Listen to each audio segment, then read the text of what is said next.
마가복음 5장은 예수님의 능력이 절망의 끝에 있던 사람들을 어떻게 일으켜 세우셨는지를 생생하게 보여줍니다. 흥미로운 점은 그들이 병이 낫고 삶이 회복된 순간에는 공통적으로 단 한 가지를 지켰다는 사실입니다.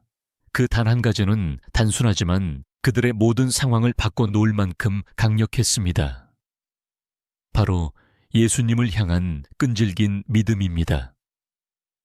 믿음은 막연한 희망이 아니라 모든 문이 닫혀도 그분께로 나아가기를 멈추지 않는 의지였습니다. 5장 속 첫 번째 장면에서 우리는 귀신 들린 한 사람을 만납니다. 그는 무덤 사이에서 살며 쇠사슬로도 묶을 수 없을 만큼 폭력적이고 아무도 그를 가까이 하지 못하는 상태였습니다. 사람들은 그를 버렸고 그는 자기 자신을 돌볼 능력조차 잃어버린 채 고통 속에 살고 있었습니다. 그러나 예수님께서 그 땅에 발을 딛는 순간 그는 멀리서도 그분을 알아보고 달려와 무릎을 꿇습니다. 주목할 점은 아무리 무너진 삶이라도 예수님 앞에 나아가는 선택을 했다는 것입니다. 그 한 걸음이 그를 묶고 있던 모든 사슬을 끊는 시작이 되었습니다.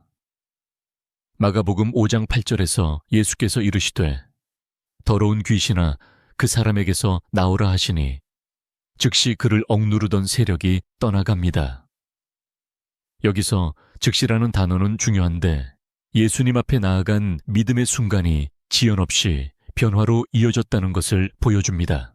이어지는 장면은 12회 동안 혈루증으로 고생하던 여인입니다. 당시 사회에서 그녀는 부정한 자로 취급되어 사람들과의 접촉이 금지된 삶을 살고 있었습니다. 수많은 의원을 찾아다니며 재산을 다 써버렸지만 상태는 더 악화되었습니다. 그런데 그녀는 예수님에 관한 소문을 듣고 내가 그 옷에만 손을 대어도 나으리라는 확신을 품습니다. 군중 속에서 예수님께 가까이 나아가는 일은 위험했고 들키면 돌에 맞을 수도 있는 상황이었습니다. 그러나 그녀는 그 한 가지 믿음을 포기하지 않았습니다. 마가복음 5장 29절은 이렇게 기록합니다.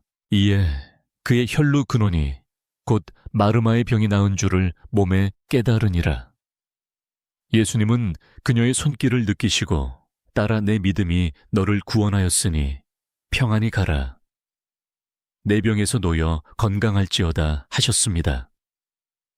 그녀가 지킨 것은 복잡한 율법이나 조건이 아니라 예수님께로 나아가 손을 뻗는 믿음이었습니다. 마지막으로 회당장 야이로의 이야기가 이어집니다. 그의 딸이 죽어가는 상황에서 그는 예수님께 와서 간절히 요청합니다. 그런데 도중에 딸이 죽었다는 소식이 들려옵니다. 이때 예수님은 그에게 두려워하지 말고 믿기만 하라고 말씀하십니다. 죽음 앞에서도 믿음을 놓지 않는 것이 바로 그 한 가지였습니다. 결국 야이로의 집에 도착하신 예수님은 소녀의 손을 잡고 달리다음이라 말씀하시며 그녀를 일으키셨습니다. 제 이야기 모두 절망적인 환경 인간적으로 해결 불가능한 상황 속에서 시작됩니다. 그러나 공통점은 병이 낫고 삶이 회복된 사람들은 포기하지 않고 예수님께 나아갔다는 것입니다. 믿음은 기다림의 시간이 길어도 다른 방법이 실패해도 주변의 시선이 비난과 조롱으로 가득해도 그분을 향한 발걸음을 멈추지 않는 힘이었습니다. 그리고 예수님은 그런 믿음을 귀하게 보시고 응답하셨습니다. 우리도 삶 속에서 질병 상실 깊은 상처를 마주할 수 있습니다. 그때 우리가 선택해야 할 것은 복잡한 계산이나 다른 우회로가 아니라 단순하고 순전한 예수님께 나아감입니다. 이 한 가지가 삶을 바꾸는 문을 여는 열쇠가 됩니다. 다음은 믿음이 어떻게 절망을 넘어서는 용기로 변하는지에 대해 이야기 나누겠습니다. 마가복음 5장의 사건들 가운데서도 믿음이 어떻게 절망 속에서 용기로 변하는지를 가장 강하게 보여주는 장면 중 하나가 바로 회당장 야이로의 이야기입니다. 그는 당시 유대 사회에서 존경받는 인물이었고 회당에서 율법을 가르치며 종교적 권위를 가지고 있었습니다. 하지만 그의 가정에 닥친 위기는 그 어떤 사회적 지위나 종교적 지식으로도 해결할 수 없는 것이었습니다. 사랑하는 딸이 병들어 죽음 직전에 놓인 상황. 모든 아버지라면 느낄 그 무력감과 절박함이 그를 예수님 앞으로 이끌었습니다. 야이로가 예수님께 나아갔을 때 그는 사람들 앞에서 면이나 자존심을 지키려 하지 않았습니다. 마가복음 5장 22절은 이렇게 말합니다. 회당장 중 하나인 야이로라 하는 이가 와서 예수를 보고 발 아래에 엎드려 간곡히 구하여 이르되 내 어린 딸이 죽게 되었사오니 오셔서 그 위에 손 얹으사 그로 구원을 받아 살게 하소서.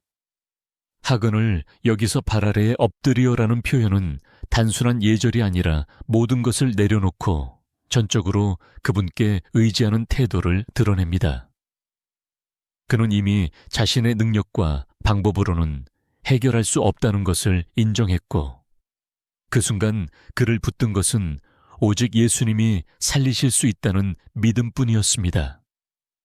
예수님은 그의 간청에 응답하셨고 야이로와 함께 집으로 향하셨습니다. 그러나 가는 도중에 혈루증 여인의 사건이 일어나면서 시간이 지체됩니다. 이때 야이로의 마음은 얼마나 조급했을까요? 그 순간 집에서 사람들이 와서 당신 딸이 죽었습니다. 선생님을 더 괴롭게 하지 마십시오라고 전합니다. 이 소식은 마치 모든 희망을 끊어버리는 칼날과도 같았을 것입니다. 그러나 예수님은 곧바로 야이로를 바라보며 말씀하십니다. 두려워하지 말고 믿기만 하라. 마가복음 5장 36절. 이 짧은 한 문장은 절망 속에서 믿음을 지키는 핵심이 무엇인지를 보여줍니다. 믿음은 상황이 좋아질 때까지 유지하는 감정이 아니라 상황이 완전히 무너져도 놓지 않는 확신입니다. 이때 필요한 것은 문제의 크기를 계산하는 이성이 아니라 말씀하신 분의 신실하심을 끝까지 붙드는 마음입니다. 야이로는 이 말씀 앞에서 선택을 해야 했습니다. 사람들의 말과 현실의 냉혹함을 따를 것인지 아니면 예수님의 말씀을 붙잡을 것인지 말입니다. 그리고 그는 예수님과 함께 걷는 길을 택했습니다. 그 선택은 곧 기적의 문을 열었습니다.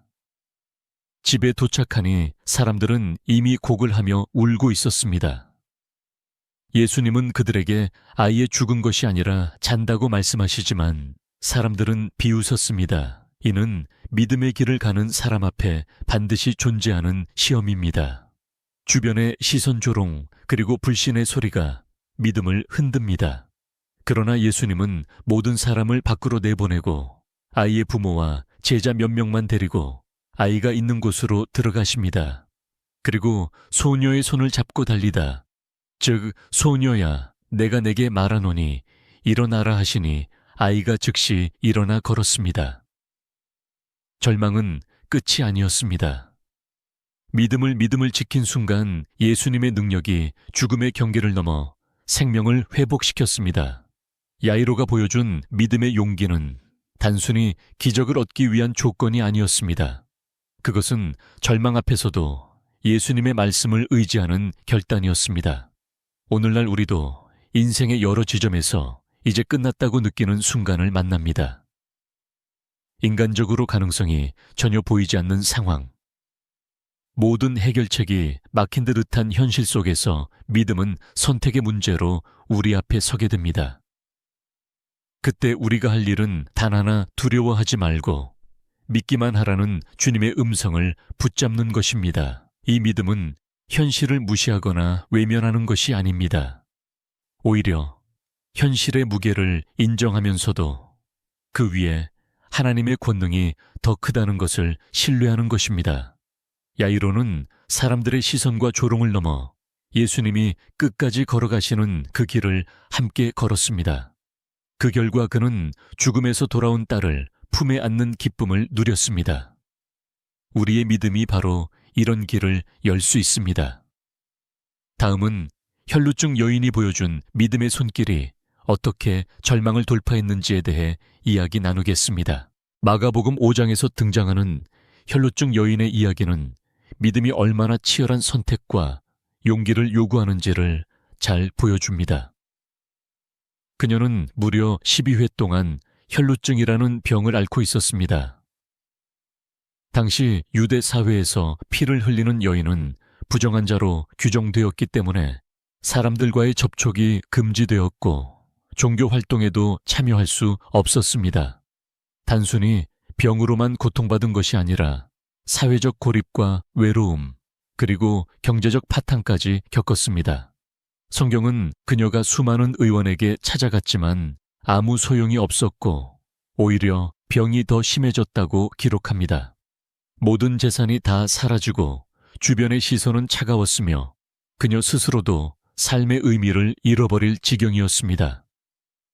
그러나 바로 그때 예수님에 대한 소문이 그녀의 귀에 들려옵니다. 병자를 고치시고 귀신을 쫓아내시며 말 못하는 자를 말하게 하시는 그분에 대한 이야기가 마음에 불을 붙였습니다.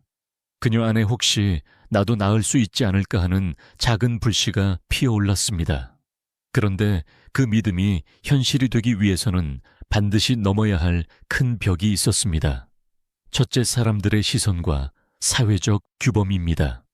군중 속에 섞여 예수님께 다가가는 순간 그녀의 부정함이 드러나면 율법에 따라 돌에 맞아 죽을 수도 있었습니다. 둘째, 자신의 두려움과 절망감입니다.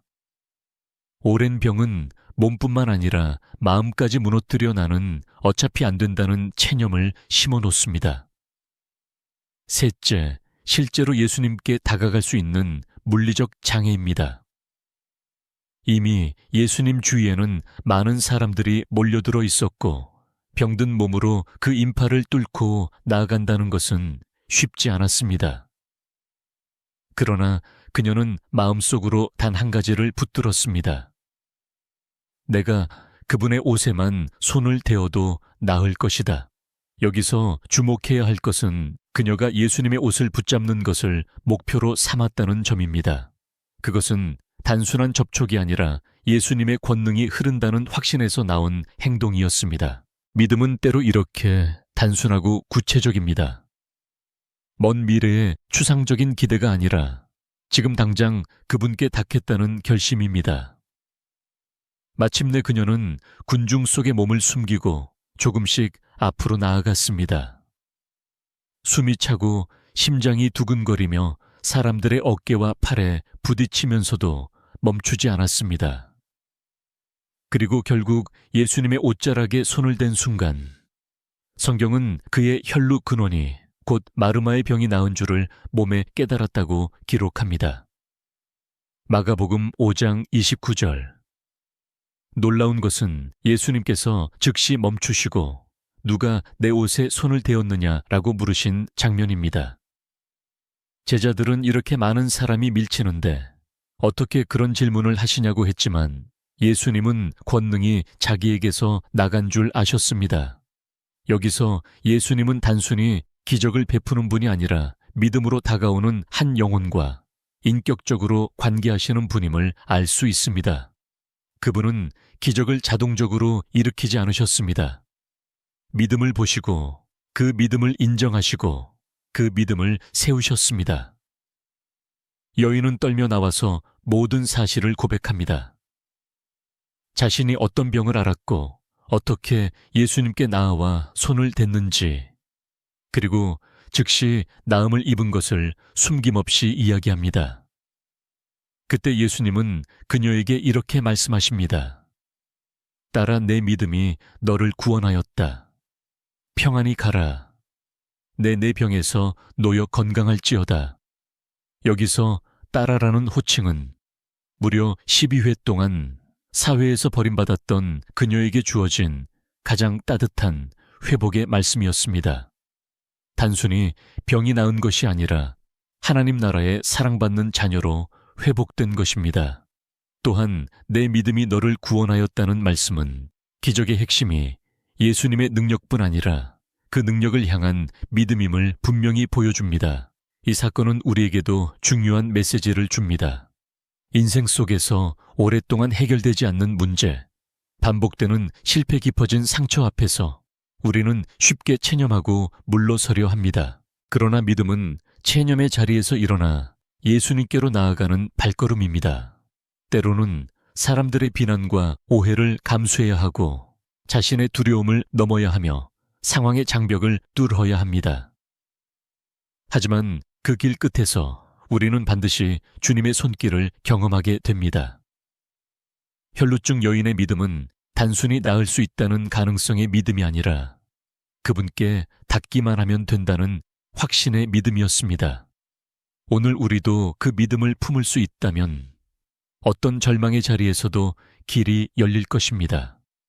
다음은 무덤 사이에 있던 귀신 들린 자가 어떻게 예수님을 만났고 그 만남이 그의 전 인생을 바꾸었는지에 대해 이야기 나누겠습니다.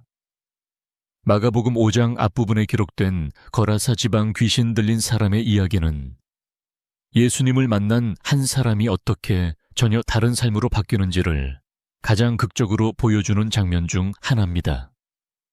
그는 무덤 사이에서 거하는 자로 묘사됩니다. 무덤은 살아있는 사람들이 거하는 곳이 아니라 죽음과 단절 고립을 상징하는 장소입니다. 그가 거기에 살았다는 것은 단순히 집이 없었다는 의미를 넘어 사회로부터 완전히 버림받은 상태였음을 나타냅니다.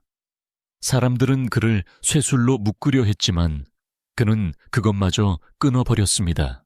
이는 그의 힘이 비정상적으로 강했다는 뜻이지만 동시에 아무도 그를 통제할 수 없고 그는 스스로도 자기 삶을 다스릴 수 없는 완전한 무질서 속에 있었다는 것을 보여줍니다. 그는 밤낮 무덤과 산에서 소리 지르며 돌로 자기 몸을 해치고 있었습니다.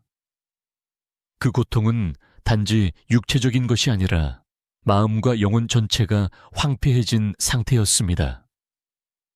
인간의 방법으로는 그를 구할 길이 없었습니다. 그런데 예수님께서 그 지방에 발을 들이십니다. 배에서 내리신 예수님을 멀리서 본 그는 즉시 달려와 그 앞에 엎드립니다. 여기서 중요한 것은 귀신이 들린 상태에서도 그는 예수님이 누구신지를 알아보았다는 사실입니다. 마가복음 5장 7절에 기록되기를 지극히 높으신 하나님의 아들 예수여, 나와 당신이 무슨 상관이 있나이까라 하며 큰 소리로 외쳤다고 합니다. 영적 세계에서는 예수님의 권세가 절대적이라는 것을 귀신들조차 알고 있었습니다. 예수님은 그 사람 속에 있던 더러운 귀신에게 그 사람에게서 나오라 명령하셨습니다. 그때 귀신은 자기 이름이 군대라고 밝힙니다. 이는 한 사람 안에 수많은 귀신이 들어있었다는 뜻입니다. 군대라는 표현은 조직적이고 강력한 악의 세력을 나타내는데 인간이 결코 상대할 수 없는 규모의 영적 억압이 한 사람을 완전히 장악하고 있었던 것입니다. 예수님은 그 군대를 쫓아내시는데 그 귀신들이 근처에 있던 큰 돼지에게 들어가게 해달라고 간청하자 허락하십니다. 그 순간 약 2,000마리의 돼지대가 바다를 향해 달려가 몰살하게 됩니다. 이 장면은 예수님의 권세가 악한 영의 수와 힘에 아무런 제약을 받지 않는다는 것을 분명히 보여줍니다. 사람들은 이 광경을 보고 두려움에 사로잡혔습니다. 그런데 가장 놀라운 변화는 귀신이 떠나간 사람에게서 나타났습니다. 성경은 그가 옷을 입고 정신이 온전하여 앉아 있었다고 기록합니다. 마가복음 5장 15절, 이 짧은 묘사는 그의 삶의 모든 영역이 회복되었음을 보여줍니다. 그동안 옷조차 입지 못하던 수치심이 가려졌고 방황하며 떠돌던 발걸음이 멈추었으며 혼란과 파괴 속에 있던 정신이 제자리를 찾았습니다. 무엇보다도 그는 예수님 곁에 머물고자 했습니다. 그는 예수님께 나도 당신과 함께 가게 하소서라고 간청했습니다. 그러나 예수님은 그에게 다른 사명을 주십니다. 내 집으로 돌아가 주께서 내게 어떻게 큰 일을 행하사 너를 불쌍히 여기신 것을 알리라고 하십니다.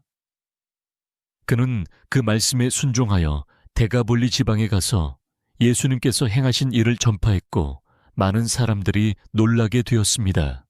여기서 우리는 중요한 믿음의 원리를 발견합니다. 병이 낫고 자유함을 얻은 사람들은 단지 자신을 구원하신 분과 함께 머무는 것에 만족하지 않고 그 은혜를 전하는 삶으로 나아간다는 것입니다. 그의 삶은 단 한 번의 만남으로 완전히 새로워졌습니다. 절망과 고립, 자기 파괴의 자리에서 예수님이 주신 온전함과 사명으로 옮겨줬습니다.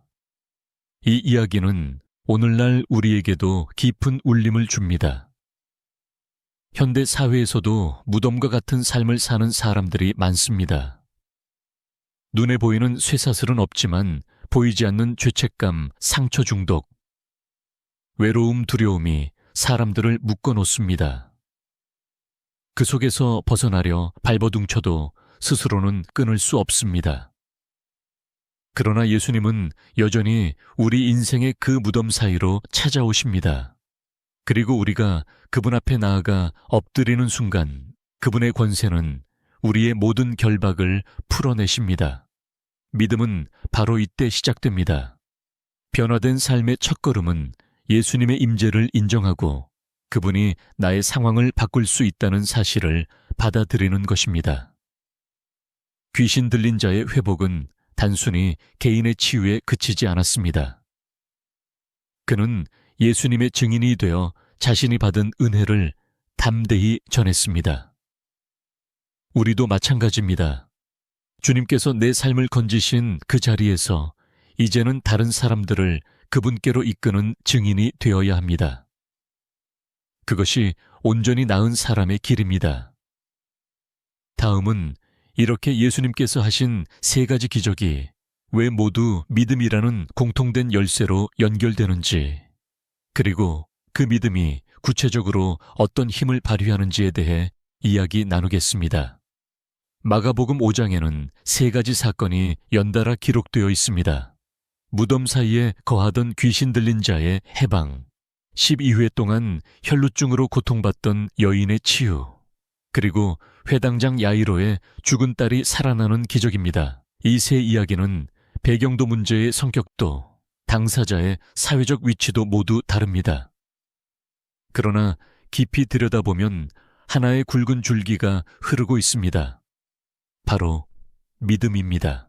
예수님께 나아간 이들은 환경이나 조건이 허락했기 때문이 아니라 모든 장애와 두려움을 뚫고 그분께 나아갔습니다. 이 믿음은 추상적이거나 막연한 바람이 아니라 행동으로 나타났습니다. 그리고 그 믿음은 각각의 상황 속에서 구체적인 힘을 발휘했습니다.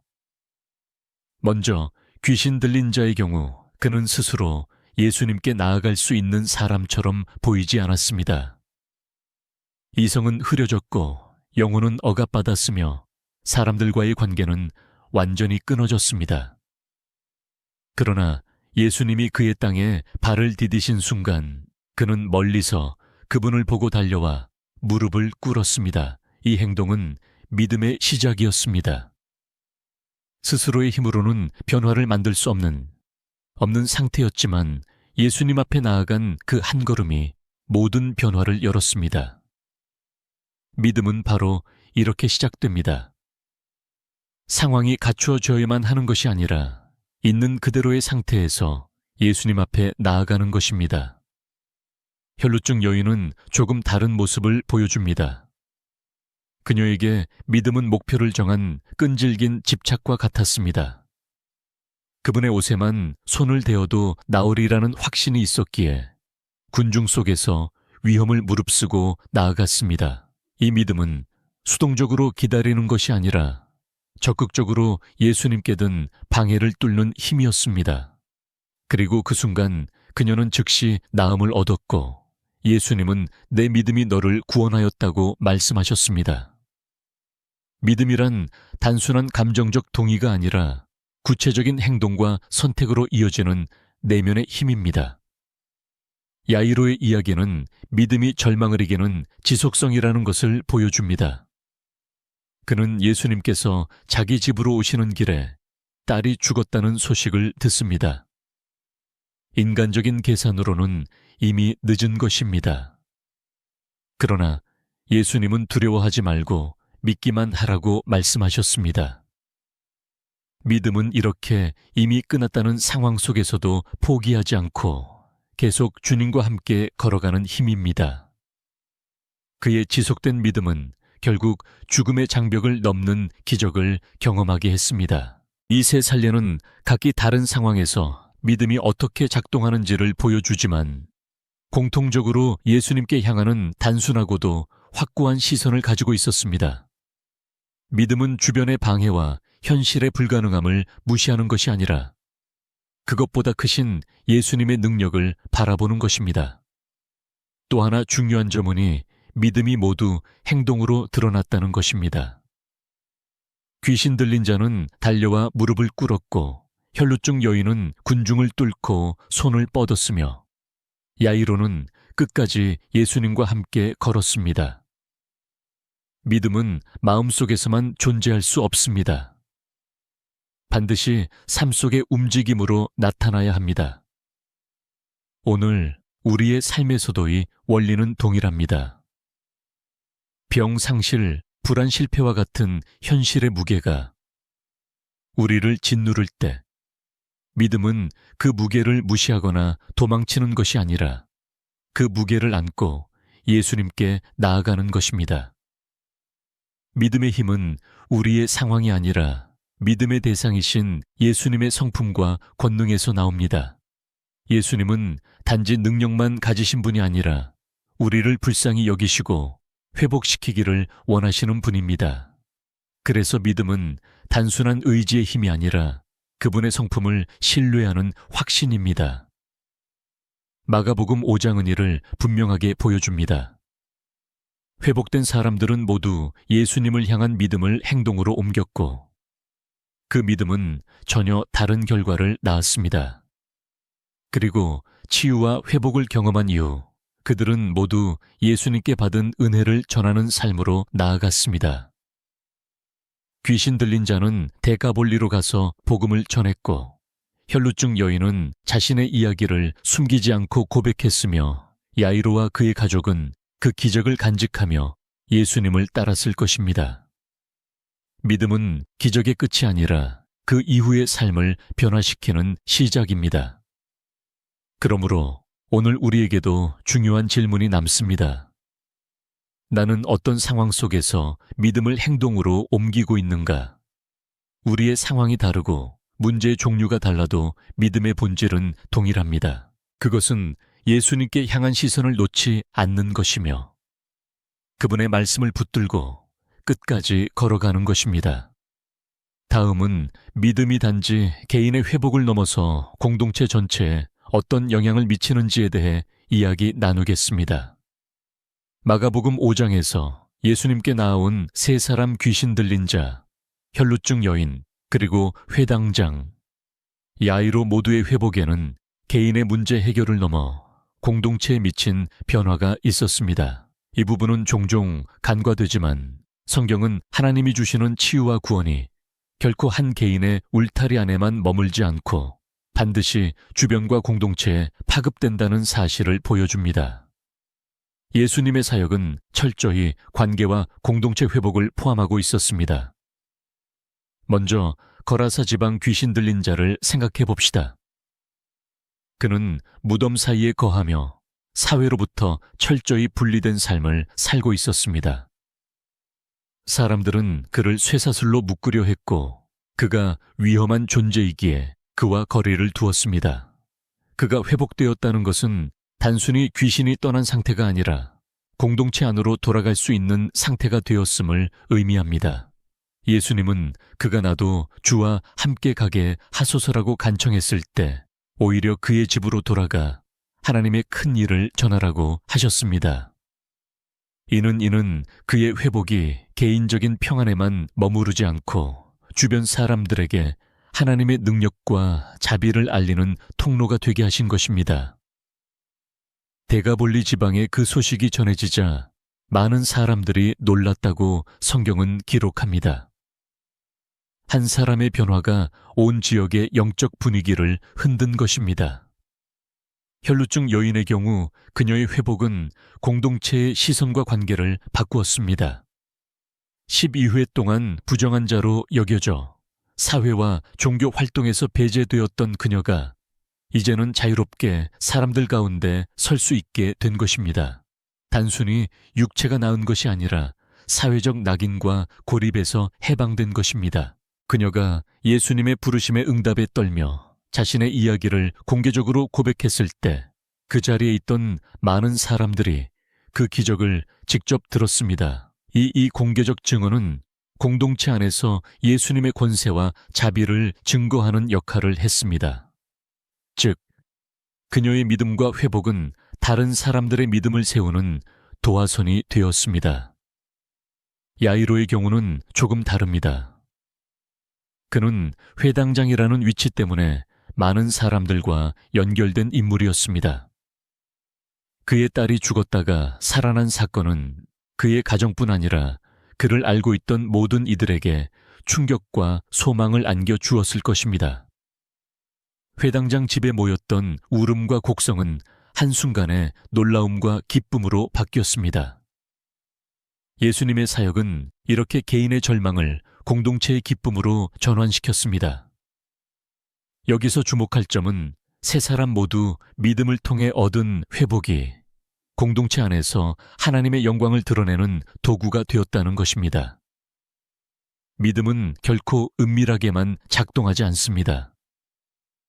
은밀한 믿음이 기적을 이루더라도 하나님은 그것을 통해 공동체를 세우고 더 많은 사람들이 그분께 나아오도록 하십니다. 오늘 우리의 신앙생활에서도 이 원리는 동일하게 작동합니다. 하나님이 내 삶을 회복하실 때 그것은 나만을 위한 일이 아닙니다. 내가 경험한 치유응답 회복은 반드시 다른 누군가의 믿음을 세우는 간증이 됩니다. 그렇기 때문에 우리는 받은 은혜를 숨기지 않고 나눌 필요가 있습니다. 누군가는 여전히 무덤 사이에서 사는 듯한 삶에 묶여 있고, 누군가는 12회 동안 낙인과 절망 속에 있으며, 누군가는 사랑하는 이를 잃은 슬픔 속에서 주저앉아 있습니다. 그들에게는 살아있는 간증이 필요합니다. 내가 경험한 하나님의 역사를 들려주는 것은 단순한 이야기 나눔이 아니라 성께서 그들의 마음에 믿음의 불씨를 씨는 도구가 됩니다. 마가복음 5장은 또한 공동체가 변화된 사람을 어떻게 받아들이느냐의 중요성을 암시합니다. 거라사 사람들은 귀신 들린 자가 나음을 입었음에도 돼지떼가 몰살한 사건으로 인해 예수님께 떠나달라고 요청했습니다. 이 장면은 은혜를 거부하는 공동체의 모습을 보여줍니다. 반면 혈루증 여인과 야이로의 경우 그 회복이 공동체 안에서 하나님께 영광을 돌리는 사건이 되었습니다. 결국 공동체의 반응은 각기 달랐지만 회복된 사람들의 사명은 동일했습니다. 하나님의 일을 증거하며 그분의 나라를 드러내는 삶을 사는 것입니다. 오늘 우리에게 주어진 질문은 이것입니다. 하나님이 내 삶에 하신 일을 나는 어떻게 나누고 있는가? 개인의 은밀한 믿음은 반드시 공동체 안에서 빛을 발해야 합니다. 그것이 믿음이 건강하게 성장하는 길이자 하나님의 나라가 확장되는 방법입니다. 나의 치유와 회복이 다른 사람의 소망이 될 수 있도록 우리는 간증을 삶으로 살아내야 합니다. 다음은 예수님의 권세가 단순히 병을 고치는 능력을 넘어 사람의 영혼 깊은 곳을 자유롭게 하시는 능력이라는 점에 대해 이야기 나누겠습니다. 마가복음 5장의 사건들은 표면적으로는 육체적인 병의 치유, 귀신의 축출, 죽은 자의 회생이라는 놀라운 이적들로 보이지만 그 이면에는 예수님께서 사람의 영혼 깊은 곳을 자유하게 하시는 사역이 중심에 있음을 알 수 있습니다. 예수님의 능력은 단순히 외형적인 회복에 그치지 않고 사람의 내면을 얽매고 있던 두려움, 죄책감, 수치심, 그리고 영적 억압에서 완전히 풀어주시는 권세였습니다. 이것이 바로 복음서에서 예수님이 행하신 기적들의 공통적인 본질입니다. 거라사 귀신 들린 자를 다시 살펴봅시다. 그는 무덤 사이에 살았고 쇠사슬로도 묶을 수 없을 만큼 폭력적이었습니다. 그러나 그 실상은 자유를 잃은 포로의 삶이었습니다. 귀신은 그의 몸과 마음을 조종하여 스스로를 해치게 만들었고 그를 공동체로부터 완전히 격리시켰습니다. 예수님께서 그를 자유롭게 하셨다는 것은 단순히 귀신이 떠난 사건을 넘어 자기 의지로 아무것도 할 수 없던 존재가 스스로 옷을 입고 정신이 온전해져 예수님 앞에 앉을 수 있게 된 것을 의미합니다. 이것은 마음과 의지가 회복된 상태이며 살아있는 사람으로서의 정체성을 되찾은 것입니다. 혈루증 여인의 경우 12회 동안의 병은 단순한 육체의 질환을 넘어 그녀를 사회와 신앙 공동체에서 철저히 배제시켰습니다. 그녀는 부정한 자라는 낙인 때문에 사람들과의 접촉이 금지되었고 하나님 앞에 나아갈 수 있는 성전 예배에도 참여할 수 없었습니다. 결국 병은 그녀의 영혼까지도 고립시키고 하나님과의 관계마저 단절시킨 셈입니다. 그런데 예수님은 그녀가 옷자락에 손을 대었을 때 단순히 병만을 고치신 것이 아니라 따라라라는 친밀한 호칭으로 부르셨습니다. 이는 그녀의 존재 자체를 인정하고 하나님의 사랑받는 자녀로서의 정체성을 회복시킨 사건이었습니다. 그녀는 이제 더 이상 부정한 자가 아니라 믿음으로 구원받은 하나님의 딸이 된 것입니다. 야이로의 딸을 살리신 사건도 마찬가지입니다. 육체적인 죽음에서 생명을 회복시키신 것은 분명 놀라운 기적입니다. 그러나 예수님은 그 과정에서 야이로와 그의 가족이 두려워하지 말고 믿기만 하라는 말씀을 붙들도록 이끄셨습니다. 그들의 마음속 깊이 자리한 절망과 두려움을 뿌리째 뽑아내고 하나님의 능력을 신뢰하는 믿음을 심어주신 것입니다. 단순히 딸이 살아난 것이 아니라 그들의 영혼 깊은 곳에서 하나님을 향한 신뢰가 새롭게 세워진 것입니다. 이 세 권에서 예수님의 권세는 육체 사회적 관계 영혼이라는 인간 삶의 전 영역에 미칩니다.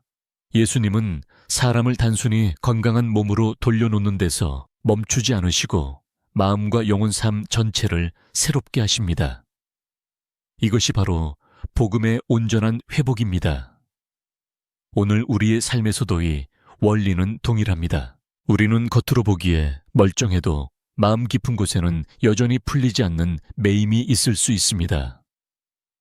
과거의 상처 반복되는 실패, 죄책감, 두려움, 사람들의 시선에 대한 예민한 반응, 혹은 하나님 앞에 나아가지 못하게 만드는 자기 부정감 등이 그것입니다. 이 모든 것은 영적인 쇠슬과 같아서 스스로의 힘으로는 끊기 어렵습니다. 그러나 예수님은 지금도 우리의 영혼 깊은 곳까지 손을 뻗으셔서 자유케 하십니다. 그분은 단순한 위로자가 아니라 실제로 묶임을 끊고 새로운 삶을 시작하게 하시는 분입니다. 그렇기 때문에 믿음은 단순히 병이 낫기를 바라는 수준을 넘어 내 마음과 영혼이 그분 안에서 완전히 자유롭게 되기를 구하는 것입니다. 마가복음 5장의 사람들은 모두 육체적인 문제를 가지고 예수님께 나아왔지만 결과적으로 그들이 경험한 것은 영혼의 자유였습니다. 귀신 들린 자는 온전한 정신을 되찾아 증인이 되었고 혈루증 여인은 하나님의 딸로 인정받았으며 야이로의 가정은 죽음의 공포 속에서 믿음의 평안을 누리게 되었습니다. 이것이야말로 예수님께서 주시는 진정한 구원입니다. 우리의 기도 제목이 육체적 필요나 환경의 변화에만 머무른다면 하나님께서 주시고자 하는 더 크고 깊은 회복을 놓칠 수 있습니다. 예수님은 몸과 마음 그리고 영혼을 동시에 만지십니다. 그렇기에 우리는 그분 앞에 나아갈 때 삶의 한 부분이 아니라 전 존재를 내어 들려야 합니다. 예수님의 권세는 전인적입니다. 몸을 고치실 뿐 아니라 마음을 치유하시고 영혼을 새롭게 하십니다. 이것이 마가복음 5장이 우리에게 주는 확신입니다. 다음은 이렇게 영혼이 자유함을 얻은 사람들이 이후에 어떻게 살아가야 하는지, 믿음의 길 위에서 어떤 방향을 잡아야 하는지에 대해 이야기 나누겠습니다.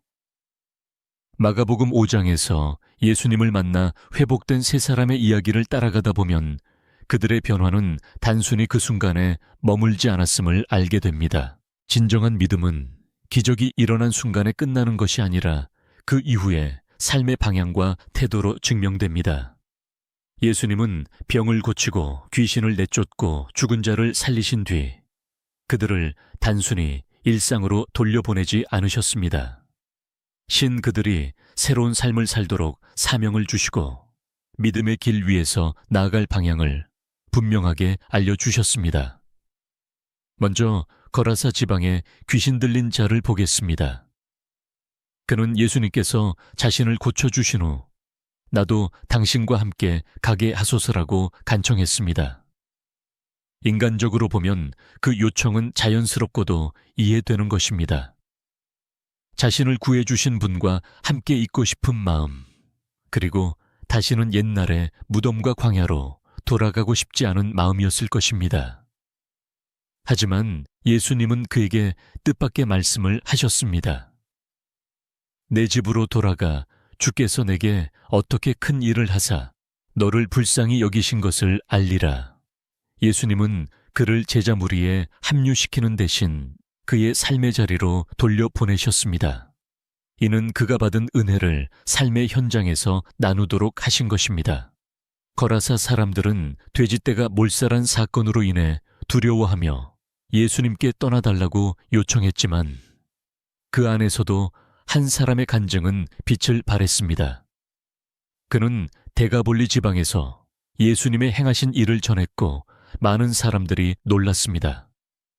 즉, 회복 이후의 삶은 받은 은혜를 숨기지 않고 드러내는 증인의 삶이어야 한다는 것입니다. 혈루증 여인의 경우 예수님은 단순히 내 병이 나왔다라고만 말씀하시지 않고 그녀를 따라라라고 부르셨습니다. 이 호칭에는 새로운 정체성이 담겨 있습니다. 그녀는 더 이상 12회 지회 동안 부정한 자로 격리된 여인이 아니라 하나님의 가족에 속한 존귀한 존재가 된 것입니다. 예수님은 평안히 가라.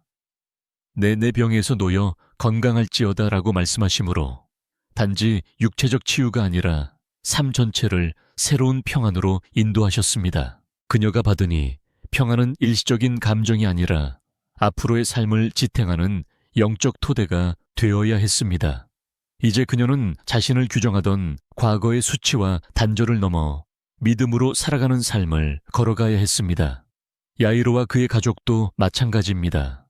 딸이 살아났다는 기적은 단순히 가정의 기쁨을 회복한 사건이 아니었습니다.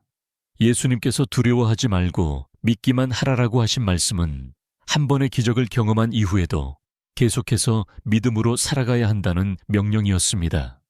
죽음의 절망에서 생명을 경험한 그들은 이제 매일의 삶 속에서도 하나님의 능력과 신실하심을 기억하며 살아야 했습니다. 이 세 사람의 공통점은 회복 이후에 주어진 새로운 길이 있었다는 것입니다. 예수님을 만난 순간은 시작이었을 뿐이며 그 이후의 삶이 믿음을 증명하는 무대가 되었습니다. 우리도 마찬가지입니다. 기도의 응답이나 하나님의 도움을 경험한 순간이 있다면 그것은 단지 마침표가 아니라 첫걸음입니다. 받은 은혜를 간직하고 삶 속에서 나누며 이전과 다른 방향으로 살아가야 합니다. 믿음의 길 위에서 방향을 잡는다는 것은 두 가지를 포함합니다. 첫째, 과거로 돌아가지 않는 결심입니다. 허라사 귀신 들린 자가 다시 무덤과 산으로 돌아가지 않은 것처럼 우리는 이전의 절망, 죄 불신의 자리로 돌아가지 않기로 결단해야 합니다. 둘째 받은 은혜를 나누는 삶입니다. 예수님은 회복된 자들을 대부분 돌아가서 알리라고 보내셨습니다. 나의 간증은 누군가의 소망이 될 수 있고 나의 변화는 누군가의 믿음을 세울 수 있습니다. 마가복음 5장의 회복 이야기는 믿음의 시작과 믿음의 지속이라는 두 축으로 완성됩니다. 시작은 예수님께 나아가는 용기에서 비롯되었고, 지속은 그분이 주신 사명과 새로운 정체성을 붙드님은 단지 기적을 보여주기 위해 오신 것이 아니라 사람들의 삶 전체를 새롭게 재편하시기 위해 오셨습니다. 그러므로 우리가 받은 은혜가 있다면 그것을 단순히 기념하는 차원을 넘어 그 은혜 위에 새로운 삶을 세우는 것이 우리의 몫입니다. 다음은 이렇게 새 삶을 시작한 사람들이 현실 속에서 부딪히는 믿음의 시험과 그 시험을 어떻게 이겨내야 하는지에 대해 이야기 나누겠습니다. 마가복음 5장에서 예수님을 만나 치유와 회복을 경험한 사람들의 삶은 기적 이후에도 결코 순탄한 길만 있었을 것이라 단정할 수 없습니다. 오히려 새로운 삶을 걸어가면서 그들은 또 다른 종류의 시험과 마주했을 것입니다. 그리고 이것은 오늘날 믿음의 길을 걷는 우리에게도 동일하게 찾아오는 현실입니다. 믿음의 시험은 보통 기적을 경험한 직후 은혜의 감격이 차에 식기도 전에 시작됩니다. 먼저 거라사 지방 귀신 들린 자의 경우를 생각해 봅시다.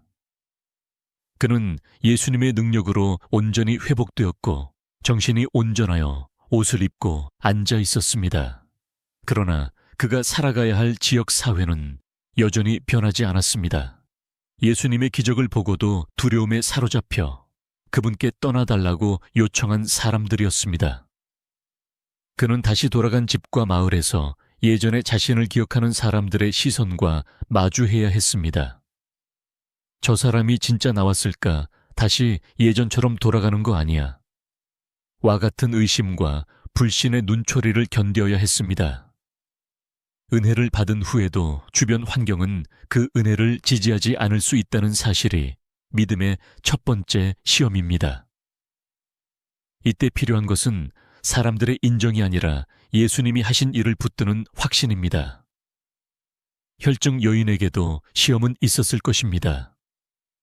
그녀는 12회 동안 부정한 자로 살아왔고 사회와 종교 공동체로부터 철저히 배제되어 있었습니다.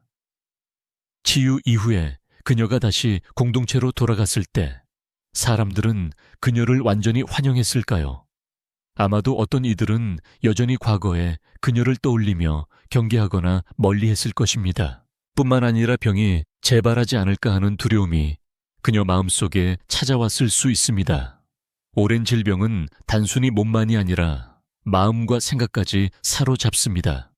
새로운 삶을 시작했음에도 불구하고 과거의 기억과 불안이 계속해서 믿음을 흔드는 경우가 많습니다.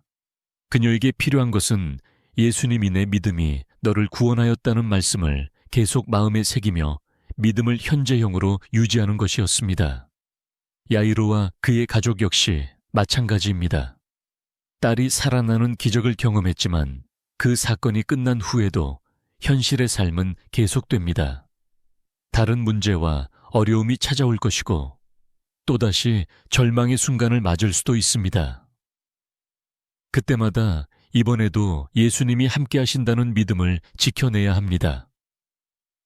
두려워하지 말고 믿기만 하라는 주님의 말씀은 단발적인 상황에만 해당되는 것이 아니라 인생 전반에 걸쳐 적용되는 진리입니다. 그러나 그 말씀을 붙드는 일은 결코 쉽지 않습니다. 왜냐하면 현실의 압박은 항상 눈앞에서 우리를 흔들기 때문입니다. 믿음의 시험은 크게 두 가지 형태로 옵니다. 첫째는 외부로부터 오는 시험입니다. 사람들의 비난 오해, 무관심 혹은 적대감이 그것입니다. 은혜를 받은 이후에도 세상은 그 은혜를 인정하지 않을 수 있습니다. 오히려 변화된 삶을 시기하거나 방해하려는 경우도 있습니다. 이럴 때 우리는 은혜를 준 분이 사람들의 반응에 따라 변하지 않는다는 사실을 기억해야 합니다.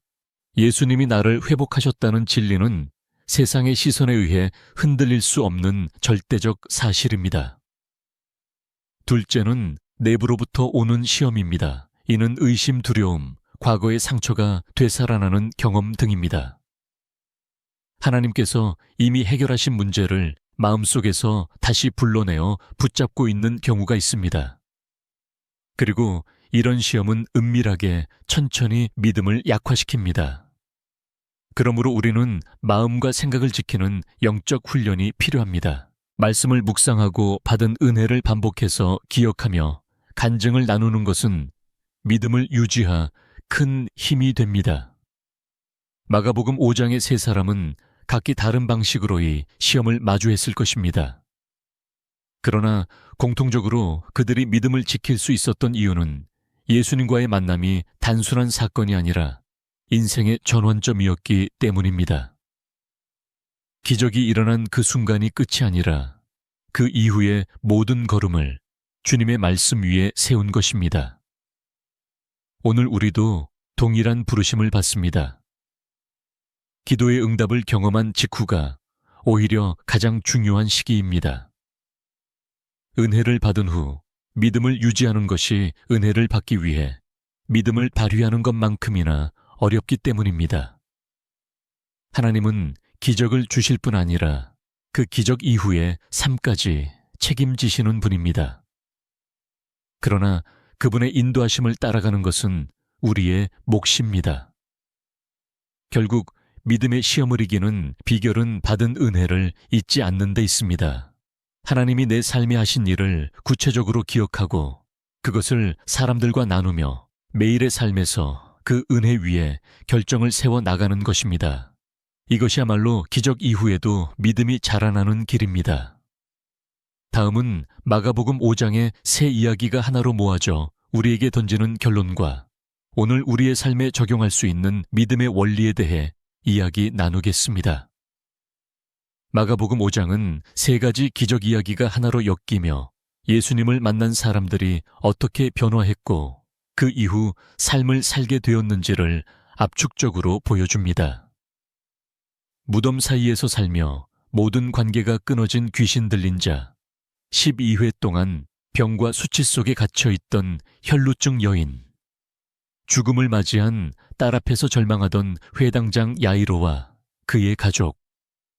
이들은 모두 전혀 다른 배경과 문제를 가지고 있었지만 한 가지 공통된 길을 걸었습니다. 바로 예수님께 나아가는 믿음을 지켰다는 것입니다. 첫째, 믿음은 상황을 가리지 않습니다. 라사 귀신 들린 자는 정상적인 판단과 생활이 불가능한 상태였지만 예수님이 그 땅에 발을 딛는 순간 달려와 무릎을 꿇었습니다. 이는 스스로를 구할 수 없는 사람조차 예수님 앞에 나아가는 단 한 걸음으로 변화의 길이 열릴 수 있음을 보여줍니다. 혈루증 여인 역시 사회적으로 부정한 자로 취급받아 사람들 앞에 나서면 위험한 처지였지만 그 옷에만 손을 대어도 나으리라는 믿음으로 군중을 뚫었습니다. 야이로는 딸이 죽었다는 소식을 들었음에도 두려워하지 말고 믿기만 하라는 말씀을 붙잡고 끝까지 예수님과 동행했습니다. 이 세 사람의 믿음은 환경이 아니라 예수님의 권세를 근거로 했습니다. 둘째 믿음은 행동으로 드러납니다. 마음속에서만 믿는다고 생각하는 것은 성경이 말하는 온전한 믿음이 아닙니다. 귀신 들린 자는 달려와 엎드렸고 여인은 손을 뻗어 옷자락을 잡았으며 야이로는 사람들의 비웃음 속에서도 예수님을 집 안으로 모셨습니다. 믿음은 결심에서 멈추지 않고 반드시 발걸음과 손길로 나타납니다. 셋째 믿음은 사람을 온전히 회복시킵니다. 귀신 들린 자는 옷을 입고 정신이 온전해져 공동체로 돌아갔고 혈루증 여인은 병뿐 아니라 하나님의 자녀로서의 정체성을 되찾았으며 야이로의 가정은 죽음의 절망 속에서 생명의 기쁨을 회복했습니다. 예수님이 주시는 회복은 단순히 문제를 해결하는 차원을 넘어 삶의 모든 영역을 새롭게 하시는 것입니다. 장. 예수님은 귀신 들린 자를 데리고 가지 않고 그 땅으로 돌아가 하나님이 하신 일을 전하라고 하셨습니다. 혈증 여인의 간증은 주변 사람들에게 예수님의 권세를 알리는 계기가 되었고, 야이로의 가정은 그 지역들에게 죽음을 이기신 주님의 소문을 전하게 했습니다. 하나님께서 주신 은혜는 결코 혼자 간직하라고 주신 것이 아닙니다. 나눌 때 더 많은 사람을 살리고 더 큰 영광이 드러납니다. 다섯째, 믿음은 지속적으로 지켜야 합니다. 기적을 경험한 직후에도 사람들의 시선, 과거의 기억, 새로운 문제들이 믿음을 흔들 수 있습니다. 라사 귀신 들린 자는 여전히 자신을 의심하는 사람들 속에서 살아가야 했고, 혈루증 여인은 다시 병이 재발할지 모른다는 불안과 싸워야 했으며, 야이로와 그의 가족은 또 다른 위기 속에서도 믿기만 하라는 말씀을 붙잡아야 했습니다. 믿음은 한 번의 사건으로 완성되는 것이 아니라 매일의 선택 속에서 지켜집니다. 마가복음 5장은 이렇게 세 인물의 이야기를 통해 믿음의 전 과정을 보여줍니다. 절망 속에서 믿음을 시작하는 순간, 그 믿음을 행동으로 옮기는 과정, 예수님을 통해 삶이 온전히 회복되는 은혜 회복 이후에 공동체로 나아가 간증하는 사명, 그리고 다시 찾아오는 시험 속에서 믿음을 지켜내는 지속성까지. 이것은 단순한 옛 이야기나 누군가의 특별한 경험이 아닙니다. 오늘을 사는 우리 모두에게 적용되는 믿음의 여정입니다. 그러므로 우리는 질문해야 합니다. 나는 예수님께 나아가는 발걸음을 멈추지 않고 있는가? 환경과 상황이 아니라 예수님이 어떤 분이신지를 근거로 믿음을 세우고 있는가? 받은 은혜를 행동과 삶으로 드러내고 있는가? 그리고 그 은혜를 공동체와 나누며 시험 속에서도 믿음을 지키고 있는가?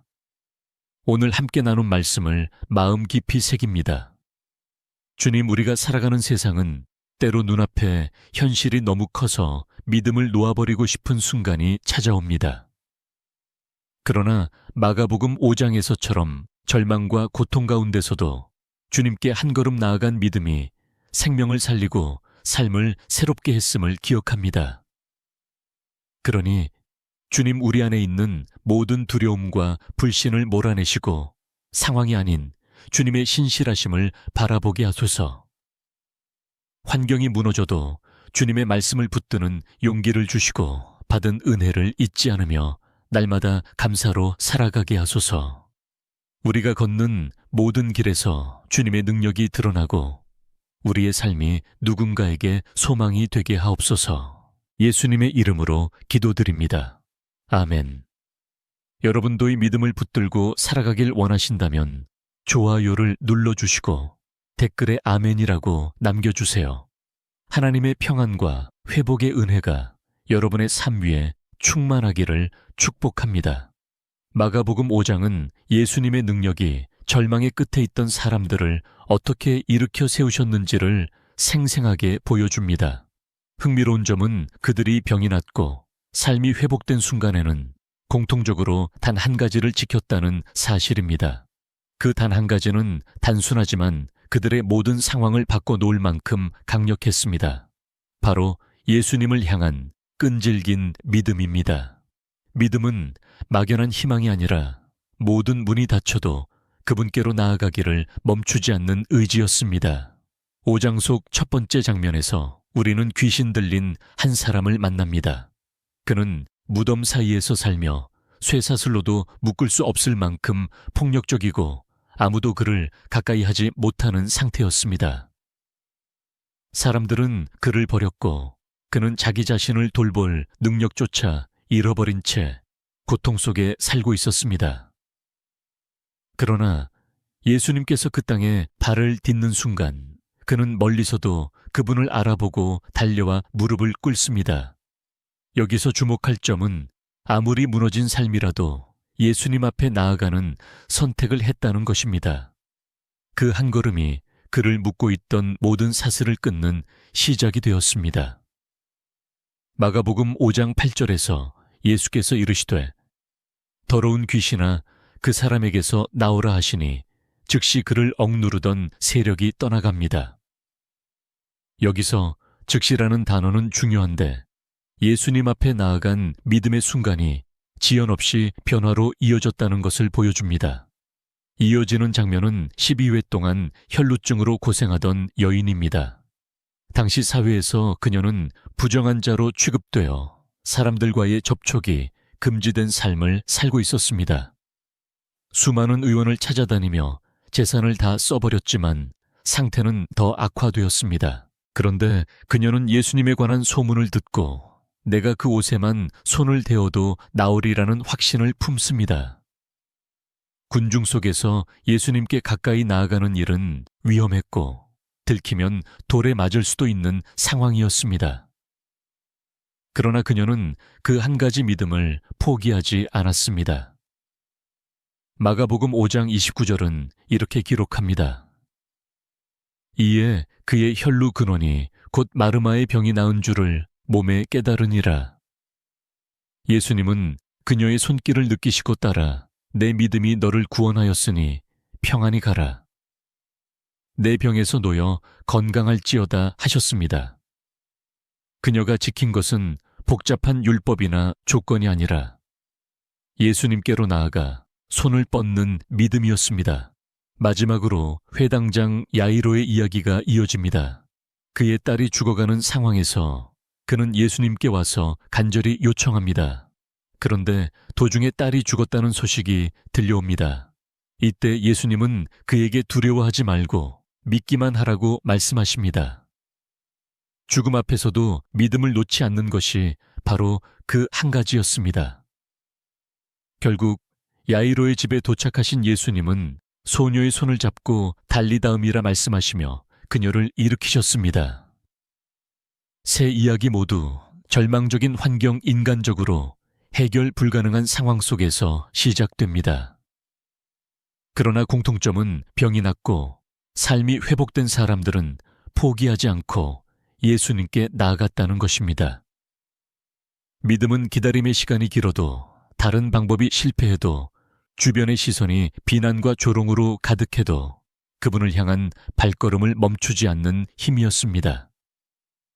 그리고 예수님은 그런 믿음을 귀하게 보시고 응답하셨습니다. 우리도 삶 속에서 질병 상실 깊은 상처를 마주할 수 있습니다. 그때 우리가 선택해야 할 것은 복잡한 계산이나 다른 우회로가 아니라 단순하고 순전한 예수님께 나아감입니다. 이 한 가지가 삶을 바꾸는 문을 여는 열쇠가 됩니다. 다음은 믿음이 어떻게 절망을 넘어서는 용기로 변하는지에 대해 이야기 나누겠습니다. 마가복음 5장의 사건들 가운데서도 믿음이 어떻게 절망 속에서 용기로 변하는지를 가장 강하게 보여주는 장면 중 하나가 바로 회당장 야이로의 이야기입니다. 그는 당시 유대 사회에서 존경받는 인물이었고 회당에서 율법을 가르치며 종교적 권위를 가지고 있었습니다. 하지만 그의 가정에 닥친 위기는 그 어떤 사회적 지위나 종교적 지식으로도 해결할 수 없는 것이었습니다. 사랑하는 딸이 병들어 죽음 직전에 놓인 상황. 모든 아버지라면 느낄 그 무력감과 절박함이 그를 예수님 앞으로 이끌었습니다. 야이로가 예수님께 나아갔을 때 그는 사람들 앞에서 면이나 자존심을 지키려 하지 않았습니다. 마가복음 5장 22절은 이렇게 말합니다. 회당장 중 하나인 야이로라 하는 이가 와서 예수를 보고 발 아래에 엎드려 간곡히 구하여 이르되 내 어린 딸이 죽게 되었사오니 오셔서 그 위에 손 얹으삭으로 구원을 받아 살게 하소서 하거늘.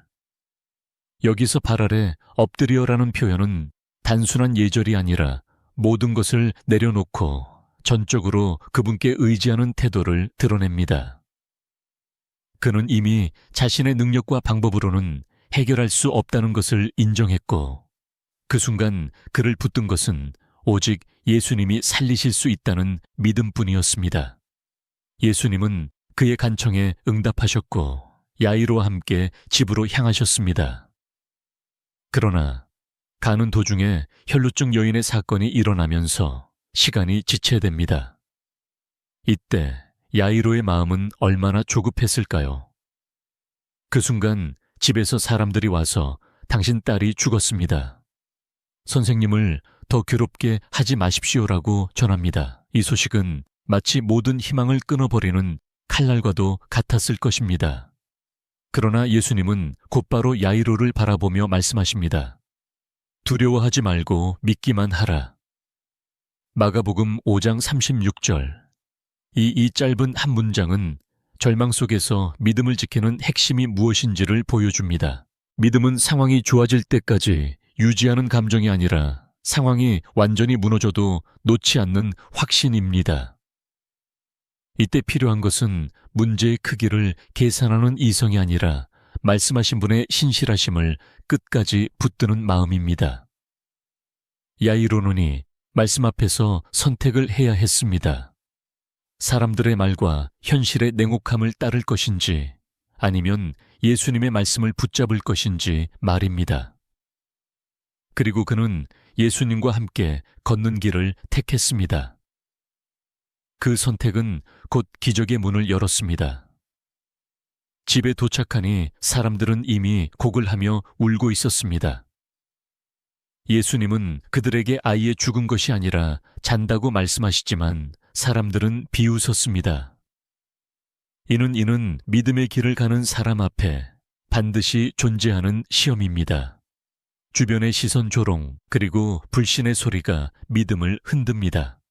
그러나 예수님은 모든 사람을 밖으로 내보내고 아이의 부모와 제자 몇 명만 데리고 아이가 있는 곳으로 들어가십니다. 그리고 소녀의 손을 잡고 달리다 즉 소녀야 내가 내게 말하노니 일어나라 하시니 아이가 즉시 일어나 걸었습니다. 절망은 끝이 아니었습니다. 믿음을 지킨 순간 예수님의 능력이 죽음의 경계를 넘어 생명을 회복시켰습니다. 야이로가 보여준 믿음의 용기는 단순히 기적을 얻기 위한 조건이 아니었습니다. 그것은 절망 앞에서도 예수님의 말씀을 의지하는 결단이었습니다. 오늘날 우리도 인생의 여러 지점에서 이제 끝났다고 느끼는 순간을 만납니다. 인간적으로 가능성이 전혀 보이지 않는 상황. 모든 해결책이 막힌 듯한 현실 속에서 믿음은 선택의 문제로 우리 앞에 서게 됩니다. 그때 우리가 할 일은 단 하나.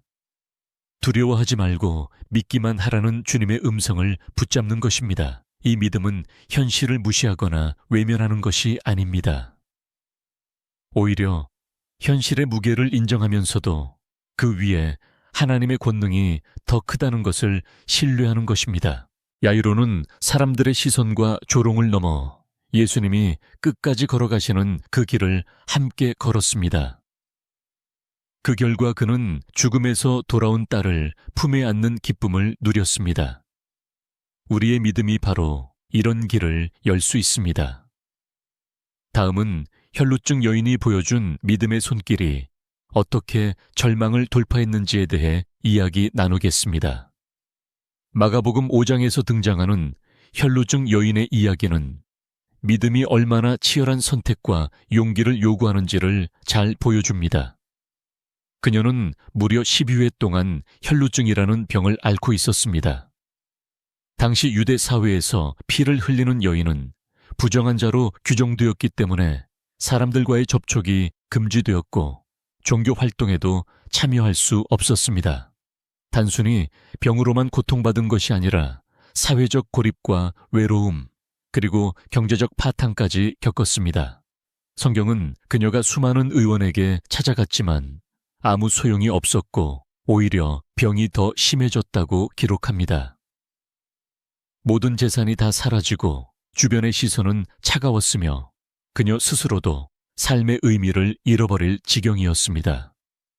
그러나 바로 그때 예수님에 대한 소문이 그녀의 귀에 들려옵니다. 병자를 고치시고 귀신을 쫓아내시며 말 못하는 자를 말하게 하시는 그분에 대한 이야기가 마음에 불을 붙였습니다. 그녀 안에 혹시 나도 나을 수 있지 않을까 하는 작은 불씨가 피어올랐습니다. 그런데 그 믿음이 현실이 되기 위해서는 반드시 넘어야 할 큰 벽이 있었습니다. 첫째, 사람들의 시선과 사회적 규범입니다. 군중 속에 섞여 예수님께 다가가는 순간 그녀의 부정함이 드러나면 율법에 따라 돌에 맞아 죽을 수도 있었습니다. 둘째, 자신의 두려움과 절망감입니다. 오랜 병은 몸뿐만 아니라 마음까지 무너뜨려 나는 어차피 안 된다는 체념을 심어놓습니다. 셋째, 실제로 예수님께 다가갈 수 있는 물리적 장애입니다. 이미 예수님 주위에는 많은 사람들이 몰려들어 있었고 병든 몸으로 그 인파를 뚫고 나아간다는 것은 쉽지 않았습니다. 그러나 그녀는 마음속으로 단 한 가지를 붙들었습니다.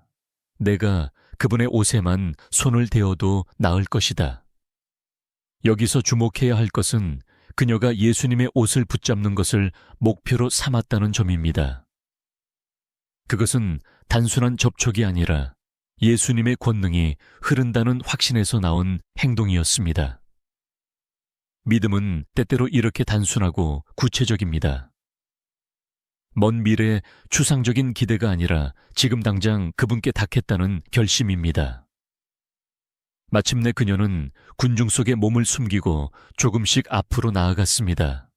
숨이 차고 심장이 두근거리며 사람들의 어깨와 팔에 부딪히면서도 멈추지 않았습니다. 그리고 결국 예수님의 옷자락에 손을 댄 순간 성경은 그의 혈로 근원이 곧 마르마의 병이 나은 줄을 몸에 깨달았다고 기록합니다. 마가복음 5장 29절. 놀라운 것은 예수님께서 즉시 멈추시고 누가 내 옷에 손을 대었느냐라고 물으신 장면입니다.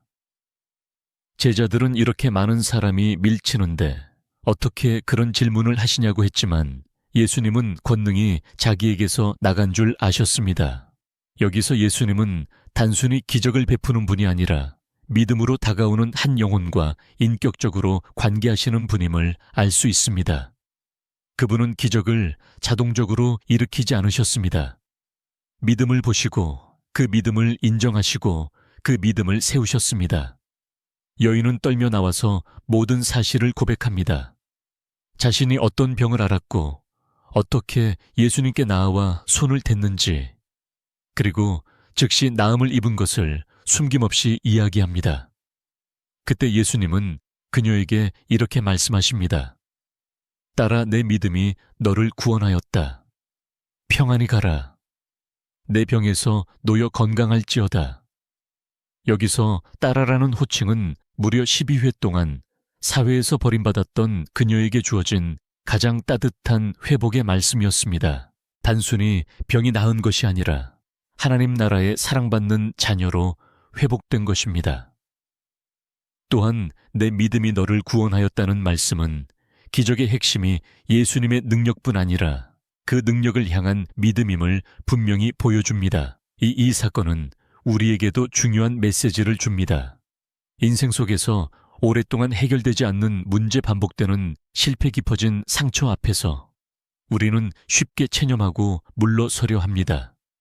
그러나 믿음은 체념의 자리에서 일어나 예수님께로 나아가는 발걸음입니다. 때로는 사람들의 비난과 오해를 감수해야 하고 자신의 두려움을 넘어야 하며 상황의 장벽을 뚫어야 합니다.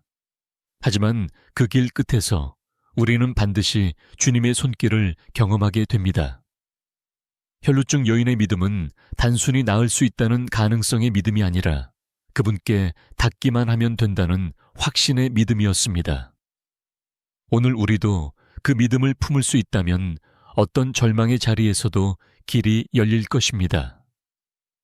다음은 무덤 사이에 있던 귀신 들린 자가 어떻게 예수님을 만났고 그 만남이 그의 전 인생을 바꾸었는지에 대해 이야기 나누겠습니다. 마가복음 5장 앞부분에 기록된 거라사 지방 귀신 들린 사람의 이야기는 예수님을 만난 한 사람이 어떻게 전혀 다른 삶으로 바뀌는지를 가장 극적으로 보여주는 장면 중 하나입니다. 그는 무덤 사이에서 거하는 자로 묘사됩니다. 무덤은 살아있는 사람들이 거하는 곳이 아니라 죽음과 단절 고립을 상징하는 장소입니다. 그가 거기에 살았다는 것은 단순히 집이 없었다는 의미를 넘어 사회로부터 완전히 버림받은 상태였음을 나타냅니다. 사람들은 그를 쇠사슬로 묶으려 했지만 그는 그것마저 끊어버렸습니다. 이는 그의 힘이 비정상적으로 강했다는 뜻이지만 동시에 아무도 그를 통제할 수 없고 그는 스스로도 자기 삶을 다스릴 수 없는 완전한 무질서 속에 있었다는 것을 보여줍니다. 그는 밤낮 무덤과 산에서 소리 지르며 돌로 자기 몸을 해치고 있었습니다. 그 고통은 단지 육체적인 것이 아니라 마음과 영혼 전체가 황폐해진 상태였습니다. 인간의 방법으로는 그를 구할 길이 없었습니다. 그런데 예수님께서 그 지방에 발을 들리십니다. 배에서 내리신 예수님을 멀리서 본 그는 즉시 달려와 그 앞에 엎드립니다.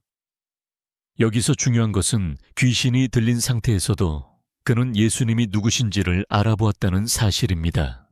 마가복음 5장 7절에 기록되기를 지극히 높으신 하나님의 아들 예수여 나와 당신이 무슨 상관이 있나이까라 하며 큰 소리로 외쳤다고 합니다. 영적 세계에서는 예수님의 권세가 절대적이라는 것을 귀신들조차 알고 있었습니다. 예수님은 그 사람 속에 있던 더러운 귀신에게 그 사람에게서 나오라 명령하셨습니다. 그때 귀신은 자기 이름이 군대라고 밝힙니다. 이는 한 사람 안에 수많은 귀신이 들어있었다는 뜻입니다. 군대라는 표현은 조직적이고 강력한 악의 세력을 나타내는데 인간이 결코 상대할 수 없는 규모의 영적 억압이 한 사람을 완전히 장악하고 있었던 것입니다. 예수님은 그 군대를 쫓아내시는데 그 귀신들이 근처에 있던 큰 돼지대에게 들어가게 해달라고 간청하자 허락하십니다. 그 순간 약 2,000마리의 돼지대가 바다를 향해 달려가 몰살하게 됩니다. 이 장면은 예수님의 권세가 악한 영의 수와 힘에 아무런 제약을 받지 않는다는 것을 분명히 보여줍니다. 사람들은 이 광경을 보고 두려움에 사로잡혔습니다. 그런데 가장 놀라운 변화는 귀신이 떠나간 사람에게서 나타났습니다. 성경은 그가 옷을 입고 정신이 온전하여 앉아 있었다고 기록합니다. 마가복음 5장 15절 이 짧은 묘사는 그의 삶의 모든 영역이 회복되었음을 보여줍니다. 그동안 옷조차 입지 못하던 수치심이 가려졌고 방황하며 떠돌던 발걸음이 멈추었으며 혼란과 파괴 속에 있던 정신이 제자리를 찾았습니다. 무엇보다도 그는 예수님 곁에 머물고자 했습니다. 그는 예수님께 나도 당신과 함께 가게 하소서라고 했습니다. 그러나 예수님은 그에게 다른 사명을 주십니다. 내 집으로 돌아가 주께서 내게 어떻게 큰 일을 행하사 너를 불쌍히 여기신 것을 알리라고 하십니다. 그는 그 말씀에 순종하여 데가볼리 지방에 가서 예수님께서 행하신 일을 전파했고 많은 사람들이 놀라게 되었습니다. 여기서 우리는 중요한 믿음의 원리를 발견합니다. 병이 낫고 자유함을 얻은 사람들은 단지 자신을 구원하신 분과 함께 머무는 것에 만족하지 않고 그 은혜를 전하는 삶으로 나아간다는 것입니다. 그의 삶은 단 한 번의 만남으로 완전히 새로워졌습니다. 절망과 고립, 자기 파괴의 자리에서 예수님이 주신 온전함과 사명으로 옮겨졌습니다. 이 이야기는 오늘날 우리에게도 깊은 울림을 줍니다. 현대 사회에서도 무덤과 같은 삶을 사는 사람들이 많습니다.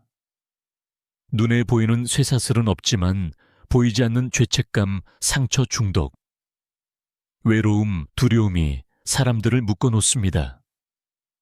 그 속에서 벗어나려 발버둥쳐도 스스로는 끊을 수 없습니다. 그러나 예수님은 여전히 우리 인생의 그 무덤 사이로 찾아오십니다. 그리고 우리가 그분 앞에 나아가 엎드리는 순간 그분의 권세는 우리의 모든 결박을 풀어내십니다. 믿음은 바로 이때 시작됩니다. 변화된 삶의 첫걸음은 예수님의 임재를 인정하고 그분이 나의 상황을 바꿀 수 있다는 사실을 받아들이는 것입니다. 귀신 들린 자의 회복은 단순히 개인의 치유에 그치지 않았습니다. 그는 예수님의 증인이 되어 자신이 받은 은혜를 담대히 전했습니다. 우리도 마찬가지입니다. 주님께서 내 삶을 건지신 그 자리에서 이제는 다른 사람들을 그분께로 이끄는 증인이 되어야 합니다. 그것이 온전히 나은 사람의 길입니다. 다음은 이렇게 예수님께서 하신 3가지 기적이 왜 모두 믿음이라는 공통된 열쇠로 연결되는지, 그리고 그 믿음이 구체적으로 어떤 힘을 발휘하는지에 대해 이야기 나누겠습니다. 마가복음 5장에는 3가지 사건이 연달아 기록되어 있습니다. 무덤 사이에 거하던 귀신 들린 자의 해방, 12회 동안 혈루증으로 고통받던 여인의 치유, 그리고 회당장 야이로의 죽은 딸이 살아나는 기적입니다. 이 3 이야기는 배경도 문제의 성격도 당사자의 사회적 위치도 모두 다릅니다. 그러나 깊이 들여다보면 하나의 굵은 줄기가 흐르고 있습니다. 바로 믿음입니다. 예수님께 나아간 이들은 환경이나 조건이 허락했기 때문이 아니라 모든 장애와 두려움을 뚫고 그분께 나아갔습니다. 이 믿음은 추상적이거나 막연한 바람이 아니라 행동으로 나타났습니다. 그리고 그 믿음은 각각의 상황 속에서 구체적인 힘을 발휘했습니다. 먼저 귀신 들린 자의 경우 그는 스스로 예수님께 나아갈 수 있는 사람처럼 보이지 않았습니다. 이성은 흐려졌고 영혼은 억압받았으며 사람들과의 관계는 완전히 끊어졌습니다. 그러나 예수님이 그의 땅에 발을 뒤신 순간 그는 멀리서 그분을 보고 달려와 무릎을 꿇었습니다. 이 행동은 믿음의 시작이었습니다. 스스로의 힘으로는 변화를 만들 수 없는 상태였지만 예수님 앞에 나아간 그 한 걸음이 모든 변화를 열었습니다. 믿음은 바로 이렇게 시작됩니다. 상황이 갖추어져야만 하는 것이 아니라 있는 그대로의 상태에서 예수님 앞에 나아가는 것입니다. 혈루증 여인은 조금 다른 모습을 보여줍니다. 그녀에게 믿음은 목표를 정한 끈질긴 집착과 같았습니다. 그분의 옷에만 손을 대어도 나으리라는 확신이 있었기에 군중 속에서 위험을 무릅쓰고 나아갔습니다. 이 믿음은 수동적으로 기다리는 것이 아니라 적극적으로 예수님께 든 방해를 뚫는 힘이었습니다. 그리고 그 순간 그녀는 즉시 나음을 얻었고 예수님은 내 믿음이 너를 구원하였다고 말씀하셨습니다. 믿음이란 단순한 감정적 동의가 아니라 구체적인 행동과 선택으로 이어지는 내면의 힘입니다. 야이로의 이야기는 믿음이 절망을 이기는 지속성이라는 것을 보여줍니다. 그는 예수님께서 자기 집으로 오시는 길에 딸이 죽었다는 소식을 듣습니다. 인간적인 계산으로는 이미 늦은 것입니다. 그러나 예수님은 두려워하지 말고 믿기만 하라고 말씀하셨습니다. 믿음은 이렇게 이미 끝났다는 상황 속에서도 포기하지 않고 계속 주님과 함께 걸어가는 힘입니다. 그의 지속된 믿음은 결국 죽음의 장벽을 넘는 기적을 경험하게 했습니다. 이 3 산례는 각기 다른 상황에서 믿음이 어떻게 작동하는지를 보여주지만 공통적으로 예수님께 향하는 단순하고도 확고한 시선을 가지고 있었습니다. 믿음은 주변의 방해와 현실의 불가능함을 무시하는 것이 아니라 그것보다 크신 예수님의 능력을 바라보는 것입니다. 또 하나 중요한 점은 믿음이 모두 행동으로 드러났다는 것입니다. 귀신 들린 자는 달려와 무릎을 꿇었고 혈루증 여인은 군중을 뚫고 손을 뻗었으며 야이로는 끝까지 예수님과 함께 걸었습니다. 믿음은 마음속에서만 존재할 수 없습니다. 반드시 삶 속의 움직임으로 나타나야 합니다. 오늘 우리의 삶에서도 이 원리는 동일합니다. 병상실 불안 실패와 같은 현실의 무게가 우리를 짓누를 때 믿음은 그 무게를 무시하거나 도망치는 것이 아니라 그 무게를 안고 예수님께 나아가는 것입니다.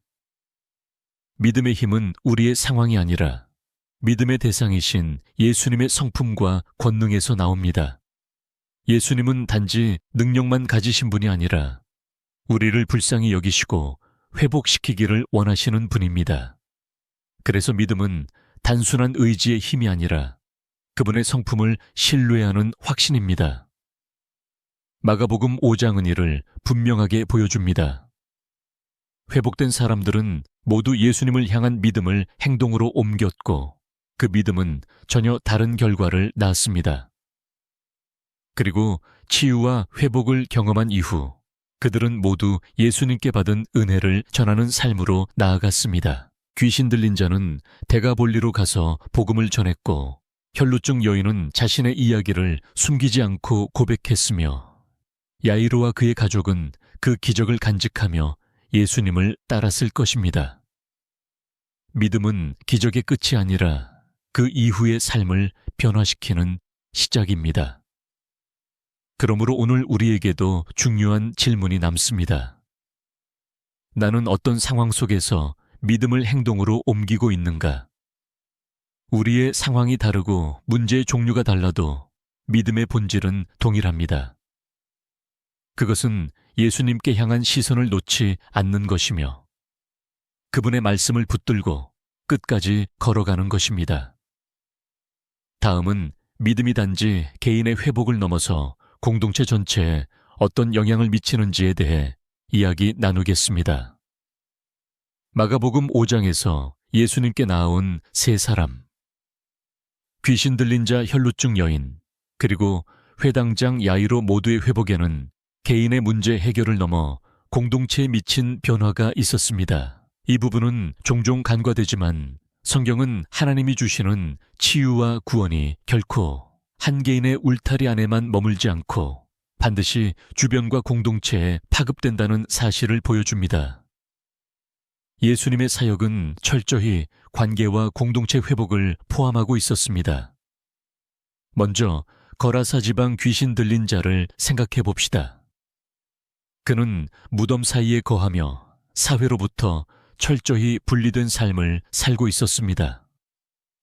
사람들은 그를 쇠사슬로 묶으려 했고 그가 위험한 존재이기에 그와 거리를 두었습니다. 그가 회복되었다는 것은 단순히 귀신이 떠난 상태가 아니라 공동체 안으로 돌아갈 수 있는 상태가 되었음을 의미합니다. 예수님은 그가 나도 주와 함께 가게 하소서라고 간청했을 때 오히려 그의 집으로 돌아가 하나님의 큰 일을 전하라고 하셨습니다. 이는 그의 회복이 개인적인 평안에만 머무르지 않고 주변 사람들에게 하나님의 능력과 자비를 알리는 통로가 되게 하신 것입니다. 데가볼리 지방에 그 소식이 전해지자 많은 사람들이 놀랐다고 성경은 기록합니다. 한 사람의 변화가 온 지역에 영적 분위기를 흔든 것입니다. 혈루증 여인의 경우 그녀의 회복은 공동체의 시선과 관계를 바꾸었습니다. 12회 동안 부정한 자로 여겨져 사회와 종교 활동에서 배제되었던 그녀가 이제는 자유롭게 사람들 가운데 설 수 있게 된 것입니다. 단순히 육체가 나은 것이 아니라 사회적 낙인과 고립에서 해방된 것입니다. 그녀가 예수님의 부르심에 응답에 떨며 자신의 이야기를 공개적으로 고백했을 때 그 자리에 있던 많은 사람들이 그 기적을 직접 들었습니다. 이 공개적 증언은 공동체 안에서 예수님의 권세와 자비를 증거하는 역할을 했습니다. 즉, 그녀의 믿음과 회복은 다른 사람들의 믿음을 세우는 도화선이 되었습니다. 야이로의 경우는 조금 다릅니다. 그는 회당장이라는 위치 때문에 많은 사람들과 연결된 인물이었습니다. 그의 딸이 죽었다가 살아난 사건은 그의 가정뿐 아니라 그를 알고 있던 모든 이들에게 충격과 소망을 안겨주었을 것입니다. 회당장 집에 모였던 울음과 곡성은 한순간에 놀라움과 기쁨으로 바뀌었습니다. 예수님의 사역은 이렇게 개인의 절망을 공동체의 기쁨으로 전환시켰습니다. 여기서 주목할 점은 세 사람 모두 믿음을 통해 얻은 회복이 공동체 안에서 하나님의 영광을 드러내는 도구가 되었다는 것입니다. 믿음은 결코 은밀하게만 작동하지 않습니다. 은밀한 믿음이 기적을 이루더라도 하나님은 그것을 통해 공동체를 세우고 더 많은 사람들이 그분께 나아오도록 하십니다. 오늘 우리의 신앙생활에서도 이 원리는 동일하게 작동합니다. 하나님이 내 삶을 회복하실 때 그것은 나만을 위한 일이 아닙니다. 내가 경험한 치유응답 회복은 반드시 다른 누군가의 믿음을 세우는 간증이 됩니다. 그렇기 때문에 우리는 받은 은혜를 숨기지 않고 나눌 필요가 있습니다. 누군가는 여전히 무덤 사이에서 사는 듯한 삶에 묶여 있고, 누군가는 12회 동안 낙인과 절망 속에 있으며, 누군가는 사랑하는 이를 잃은 슬픔 속에서 주저앉아 있습니다. 그들에게는 살아있는 간증이 필요합니다. 내가 경험한 하나님의 역사를 들려주는 것은 단순한 이야기 나눔이 아니라 성령께서 그들의 마음에 믿음의 불씨를 지으시는 도구가 됩니다. 마가복음 5장은 또한 공동체가 변화된 사람을 어떻게 받아들이느냐의 중요성을 암시합니다. 사람들은 귀신 들린 자가 나음을 입었음에도 돼지대가 몰살한 사건으로 인해 예수님께 떠나달라고 요청했습니다. 이 장면은 은혜를 거부하는 공동체의 모습을 보여줍니다. 반면 혈루증 여인과 야이로의 경우 그 회복이 공동체 안에서 하나님께 영광을 돌리는 사건이 되었습니다. 결국 공동체의 반응은 각기 달랐지만 회복된 사람들의 사명은 동일했습니다. 하나님의 일을 증거하며 그분의 나라를 드러내는 삶을 사는 것입니다. 오늘 우리에게 주어진 질문은 이것입니다. 하나님이 내 삶에 하신 일을 나는 어떻게 나누고 있는가? 개인의 은밀한 믿음은 반드시 공동체 안에서 빛을 발해야 합니다. 그것이 믿음이 건강하게 성장하는 길이자 하나님의 나라가 확장되는 방법입니다. 나의 치유와 회복이 다른 사람의 소망이 될 수 있도록 우리는 간증을 삶으로 살아내야 합니다. 다음은 예수님의 권세가 단순히 병을 고치는 능력을 넘어 사람의 영혼 깊은 곳을 자유롭게 하시는 능력이라는 점에 대해 이야기 나누겠습니다. 마가복음 5장의 사건들은 표면적으로는 육체적인 병의 치유, 귀신의 축출, 죽은 자의 회생이라는 놀라운 이적들로 보이지만 그 이면에는 예수님께서 사람의 영혼 깊은 곳을 자유하게 하시는 사역이 중심에 있음을 알 수 있습니다. 예수님의 능력은 단순히 외형적인 회복에 그치지 않고 사람의 내면을 얽매고 있던 두려움, 죄책감, 수치심, 그리고 영적 억압에서 완전히 풀어주시는 권세였습니다. 이것이 바로 복음서에서 예수님이 행하신 기적들의 공통적인 본질입니다. 거라사 귀신 들린 자를 다시 살펴봅시다. 그는 무덤 사이에 살았고 쇠사슬로도 묶을 수 없을 만큼 폭력적이었습니다. 그러나 그 실상은 자유를 잃은 포로의 삶이었습니다. 귀신은 그의 몸과 마음을 조종하여 스스로를 해치게 만들었고 그를 공동체로부터 완전히 격리시켰습니다. 예수님께서 그를 자유롭게 하셨다는 것은 단순히 귀신이 떠난 사건을 넘어 자기 의지로 아무것도 할 수 없던 존재가 스스로 옷을 입고 정신이 온전해져 예수님 앞에 앉을 수 있게 된 것을 의미합니다. 이것은 마음과 의지가 회복된 상태이며 살아있는 사람으로서의 정체성을 되찾은 것입니다. 혈루증 여인의 경우 12회 동안의 병은 단순한 육체의 질환을 넘어 그녀를 사회와 신앙 공동체에서 철저히 배제시켰습니다. 그녀는 부정한 자라는 낙인 때문에 사람들과의 접촉이 금지되었고 하나님 앞에 나아갈 수 있는 성전 예배에도 참여할 수 없었습니다. 결국 병은 그녀의 영혼까지도 고립시키고 하나님과의 관계마저 단절시킨 셈입니다. 그런데 예수님은 그녀가 옷자락에 손을 대었을 때 단순히 병만을 고치신 것이 아니라 딸아라라는 친밀한 호칭으로 부르셨습니다. 이는 그녀의 존재 자체를 인정하고 하나님의 사랑받는 자녀로서의 정체성을 회복시킨 사건이었습니다. 그녀는 이제 더 이상 부정한 자가 아니라 믿음으로 구원받은 하나님의 딸이 된 것입니다. 야이로의 딸을 살리신 사건도 마찬가지입니다. 육체적인 죽음에서 생명을 회복시키신 것은 분명 놀라운 기적입니다. 그러나 예수님은 그 과정에서 야이로와 그의 가족이 두려워하지 말고 믿기만 하라는 말씀을 붙들도록 이끄셨습니다. 그들의 마음속 깊이 자리한 절망과 두려움을 뿌리째 뽑아내고 하나님의 능력을 신뢰하는 믿음을 심어주신 것입니다. 단순히 딸이 살아난 것이 아니라 그들의 영혼 깊은 곳에서 하나님을 향한 신뢰가 새롭게 세워진 것입니다. 이 세 사건에서 예수님의 권세는 육체 사회적 관계 영혼이라는 인간 삶의 전 영역에 미칩니다. 예수님은 사람을 단순히 건강한 몸으로 돌려놓소 멈추지 않으시고 마음과 영혼 삶 전체를 새롭게 하십니다. 이것이 바로 복음의 온전한 회복입니다. 오늘 우리의 삶에서도 이 원리는 동일합니다. 우리는 겉으로 보기에 멀쩡해도 마음 깊은 곳에는 여전히 풀리지 않는 매임이 있을 수 있습니다.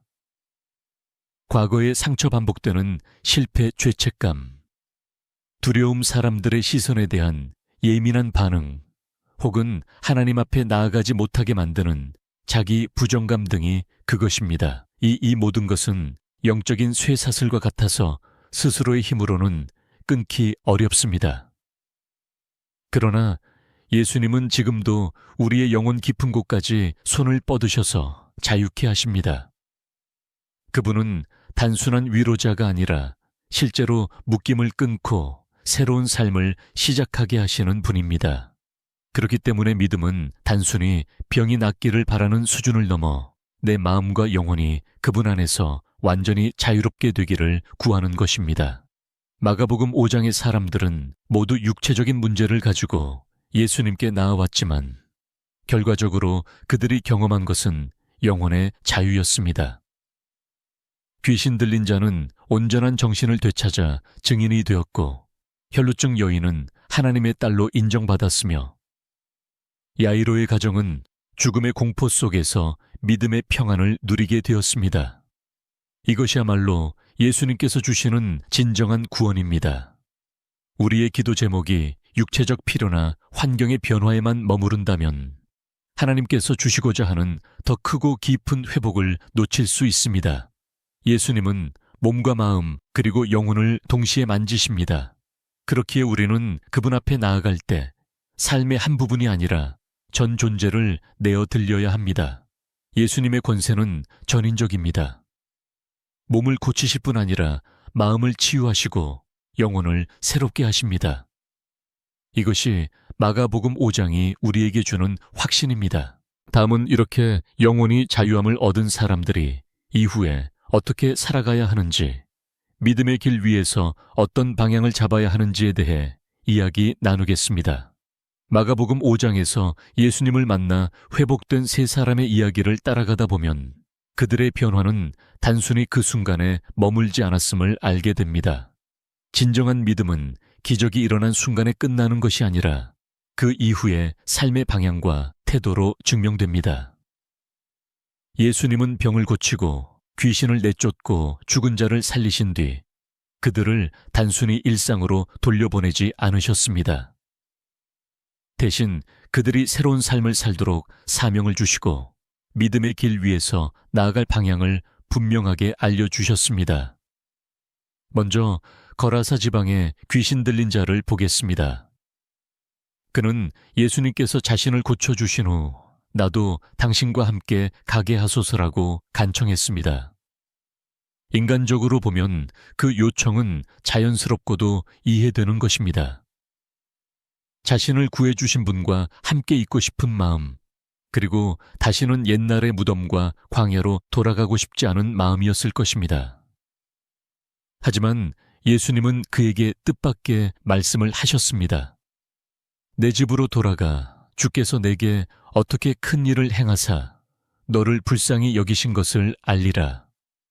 예수님은 그를 제자 무리에 합류시키는 대신 그의 삶의 자리로 돌려보내셨습니다.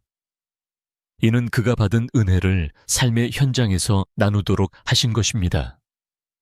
거라사 사람들은 돼지대가 몰살한 사건으로 인해 두려워하며 예수님께 떠나달라고 요청했지만 그 안에서도 한 사람의 간증은 빛을 발했습니다. 그는 데가볼리 지방에서 예수님의 행하신 일을 전했고 많은 사람들이 놀랐습니다. 즉, 회복 이후의 삶은 받은 은혜를 숨기지 않고 드러내는 증인의 삶이어야 한다는 것입니다. 혈루증 여인의 경우 예수님은 단순히 내 병이 나았다라고만 말씀하시지 않고 그녀를 따라라라고 부르셨습니다. 이 호칭에는 새로운 정체성이 담겨 있습니다. 그녀는 더 이상 12회 동안 부정한 자로 격리된 여인이 아니라 하나님의 가족에 속한 존귀한 존재가 된 것입니다.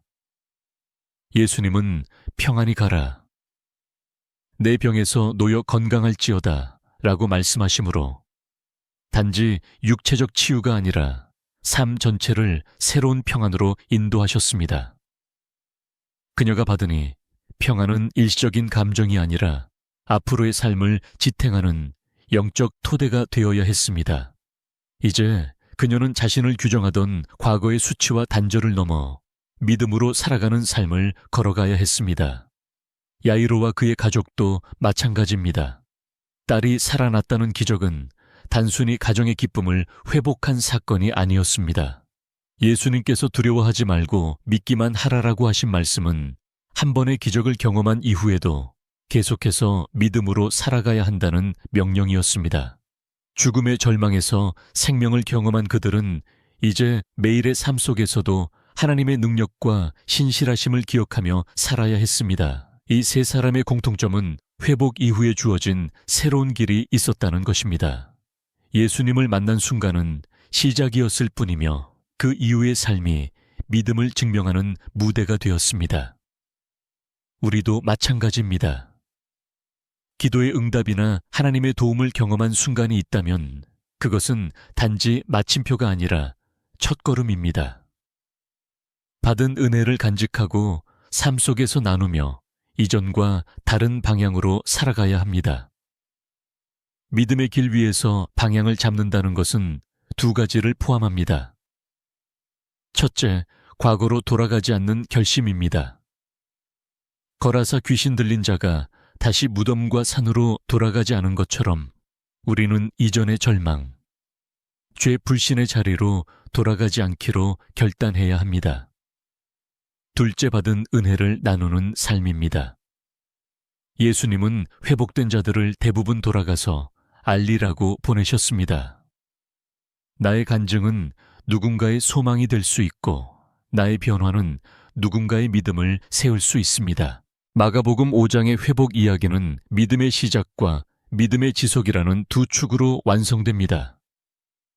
시작은 예수님께 나아가는 용기에서 비롯되었고 지속은 그분이 주신 사명과 새로운 정체성을 붙드는 데서 이루어졌습니다. 예수님은 단지 기적을 보여주기 위해 오신 것이 아니라 사람들의 삶 전체를 새롭게 재편하시기 위해 오셨습니다. 그러므로 우리가 받은 은혜가 있다면 그것을 단순히 기념하는 차원을 넘어 그 은혜 위에 새로운 삶을 세우는 것이 우리의 몫입니다. 다음은 이렇게 새 삶을 시작한 사람들이 현실 속에서 부딪히는 믿음의 시험과 그 시험을 어떻게 이겨내야 하는지에 대해 이야기 나누겠습니다.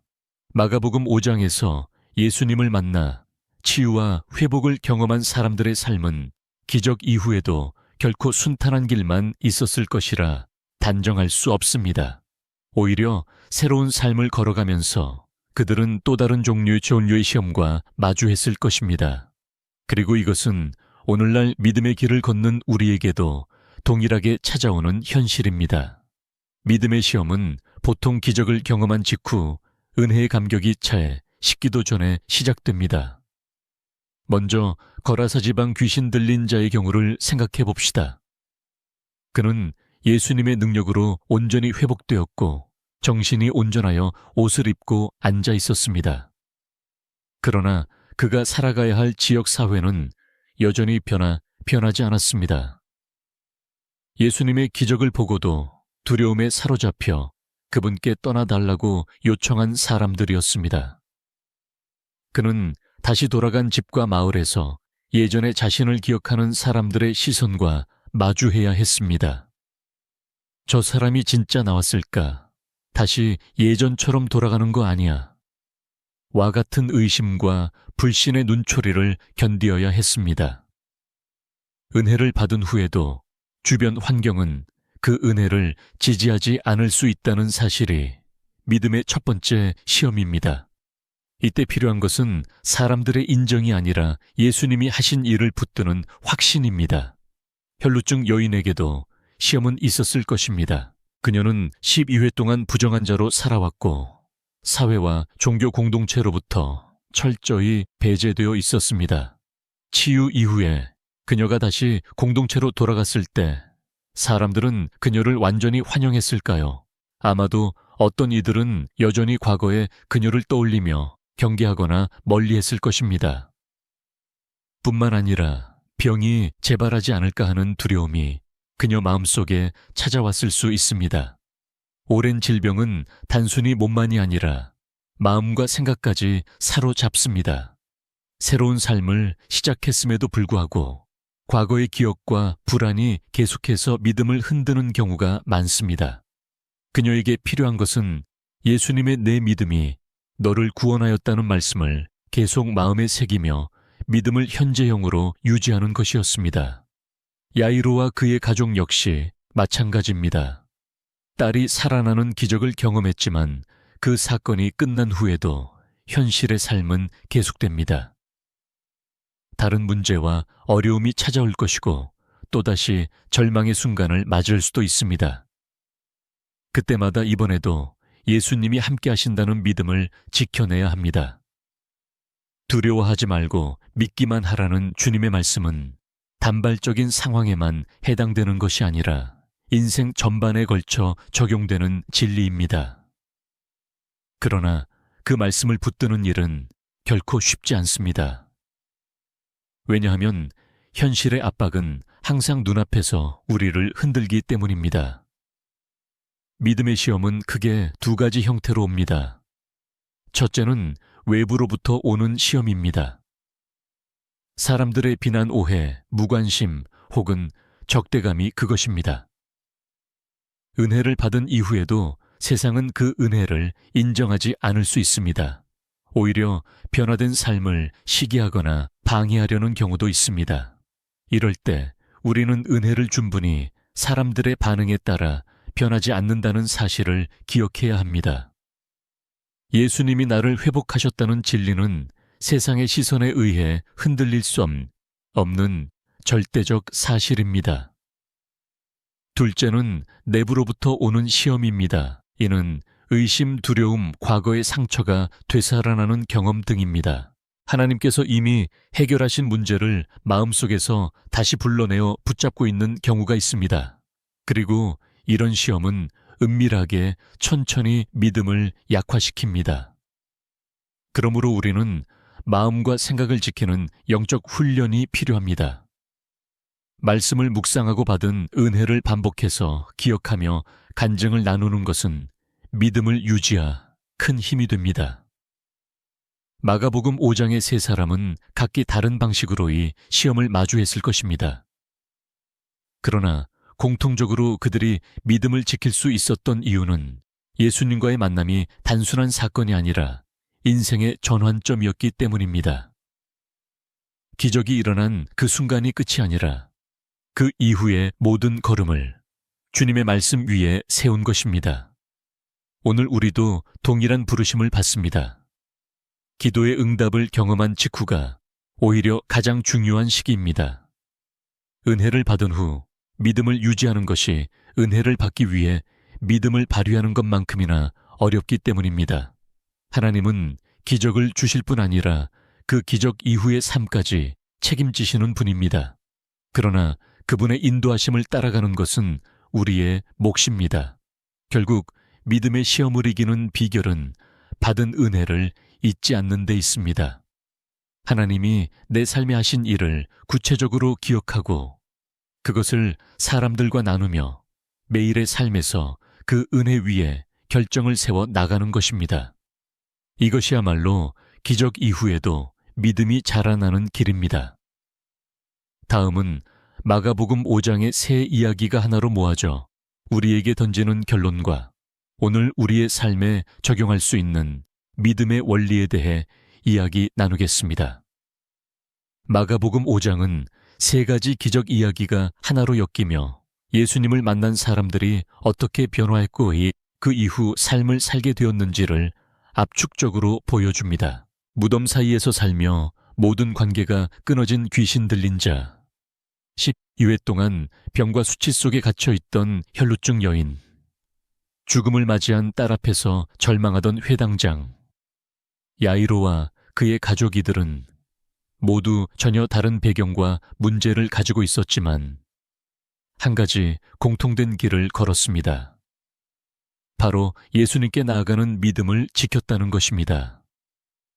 첫째, 믿음은 상황을 가리지 않습니다. 거라사 귀신 들린 자는 정상적인 판단과 생활이 불가능한 상태였지만 예수님이 그 땅에 발을 딛는 순간 달려와 무릎을 꿇었습니다. 이는 스스로를 구할 수 없는 사람조차 예수님 앞에 나아가는 단 한 걸음으로 변화의 길이 열릴 수 있음을 보여줍니다. 혈루증 여인 역시 사회적으로 부정한 자로 취급받아 사람들 앞에 나서면 위험한 처지였지만 그 옷에만 손을 대어도 나오리라는 믿음으로 군중을 뚫었습니다. 야이로는 딸이 죽었다는 소식을 들었음에도 두려워하지 말고 믿기만 하라는 말씀을 붙잡고 끝까지 예수님과 동행했습니다. 이 세 사람의 믿음은 환경이 아니라 예수님의 권세를 근거로 했습니다. 둘째 믿음은 행동으로 드러납니다. 마음속에서만 믿는다고 생각하는 것은 성경이 말하는 온전한 믿음이 아닙니다. 귀신 들린 자는 달려와 엎드렸고 여인은 손을 뻗어 옷자락을 잡았으며 야이로는 사람들의 비웃음 속에서도 예수님을 집 안으로 모셨습니다. 믿음은 결심에서 멈추지 않고 반드시 발걸음과 손길로 나타납니다. 셋째, 믿음은 사람을 온전히 회복시킵니다. 귀신 들린 자는 옷을 입고 정신이 온전해져 공동체로 돌아갔고 혈루증 여인은 병뿐 아니라 하나님의 자녀로서의 정체성을 되찾았으며 야이로의 가정은 죽음의 절망 속에서 생명의 기쁨을 회복했습니다. 예수님이 주시는 회복은 단순히 문제를 해결하는 차원을 넘어 삶의 모든 영역을 새롭게 하시는 것입니다. 넷째 믿음은 공동체로 확장됩니다. 예수님은 귀신 들린 자를 데리고 가지 않고 그 땅으로 돌아가 하나님이 하신 일을 전하라고 하셨습니다. 혈루증 여인의 간증은 주변 사람들에게 예수님의 권세를 알리는 계기가 되었고 야이로의 가정은 그 지역 사람들에게 죽음을 이기신 주님의 소문을 전하게 했습니다. 하나님께서 주신 은혜는 결코 혼자 간직하라고 주신 것이 아닙니다. 나눌 때 더 많은 사람을 살리고 더 큰 영광이 드러납니다. 다섯째 믿음은 지속적으로 지켜야 합니다. 기적을 경험한 직후에도 사람들의 시선, 과거의 기억, 새로운 문제들이 믿음을 흔들 수 있습니다. 거라사 귀신 들린 자는 여전히 자신을 의심하는 사람들 속에서 살아가야 했고 혈루증 여인은 다시 병이 재발할지 모른다는 불안과 싸워야 했으며 야이로와 그의 가족은 또 다른 위기 속에서도 믿기만 하라는 말씀을 붙잡아야 했습니다. 믿음은 한 번의 사건으로 완성되는 것이 아니라 매일의 선택 속에서 지켜집니다. 마가복음 5장은 이렇게 세 인물의 이야기를 통해 믿음의 전 과정을 보여줍니다. 절망 속에서 믿음을 시작하는 순간, 그 믿음을 행동으로 옮기는 과정, 예수님을 통해 삶이 온전히 회복되는 은혜, 회복 이후에 공동체로 나아가 간증하는 사명, 그리고 다시 찾아오는 시험 속에서 믿음을 지켜내는 지속성까지. 이것은 단순한 옛 이야기나 누군가의 특별한 경험이 아닙니다. 오늘을 사는 우리 모두에게 적용되는 믿음의 여정입니다. 그러므로 우리는 질문해야 합니다. 나는 예수님께 나아가는 발걸음을 멈추지 않고 있는가? 환경과 상황이 아니라 예수님이 어떤 분이신지를 근거로 믿음을 세우고 있는가? 받은 은혜를 행동과 삶으로 드러내고 있는가? 그리고 그 은혜를 공동체와 나누며 시험 속에서도 믿음을 지키고 있는가? 오늘 함께 나눈 말씀을 마음 깊이 새깁니다. 주님, 우리가 살아가는 세상은 때로 눈앞에 현실이 너무 커서 믿음을 놓아버리고 싶은 순간이 찾아옵니다. 그러나 마가복음 5장에서처럼 절망과 고통 가운데서도 주님께 한 걸음 나아간 믿음이 생명을 살리고 삶을 새롭게 했음을 기억합니다. 그러니 주님, 우리 안에 있는 모든 두려움과 불신을 몰아내시고 상황이 아닌 주님의 신실하심을 바라보게 하소서. 환경이 무너져도 주님의 말씀을 붙드는 용기를 주시고 받은 은혜를 잊지 않으며 날마다 감사로 살아가게 하소서.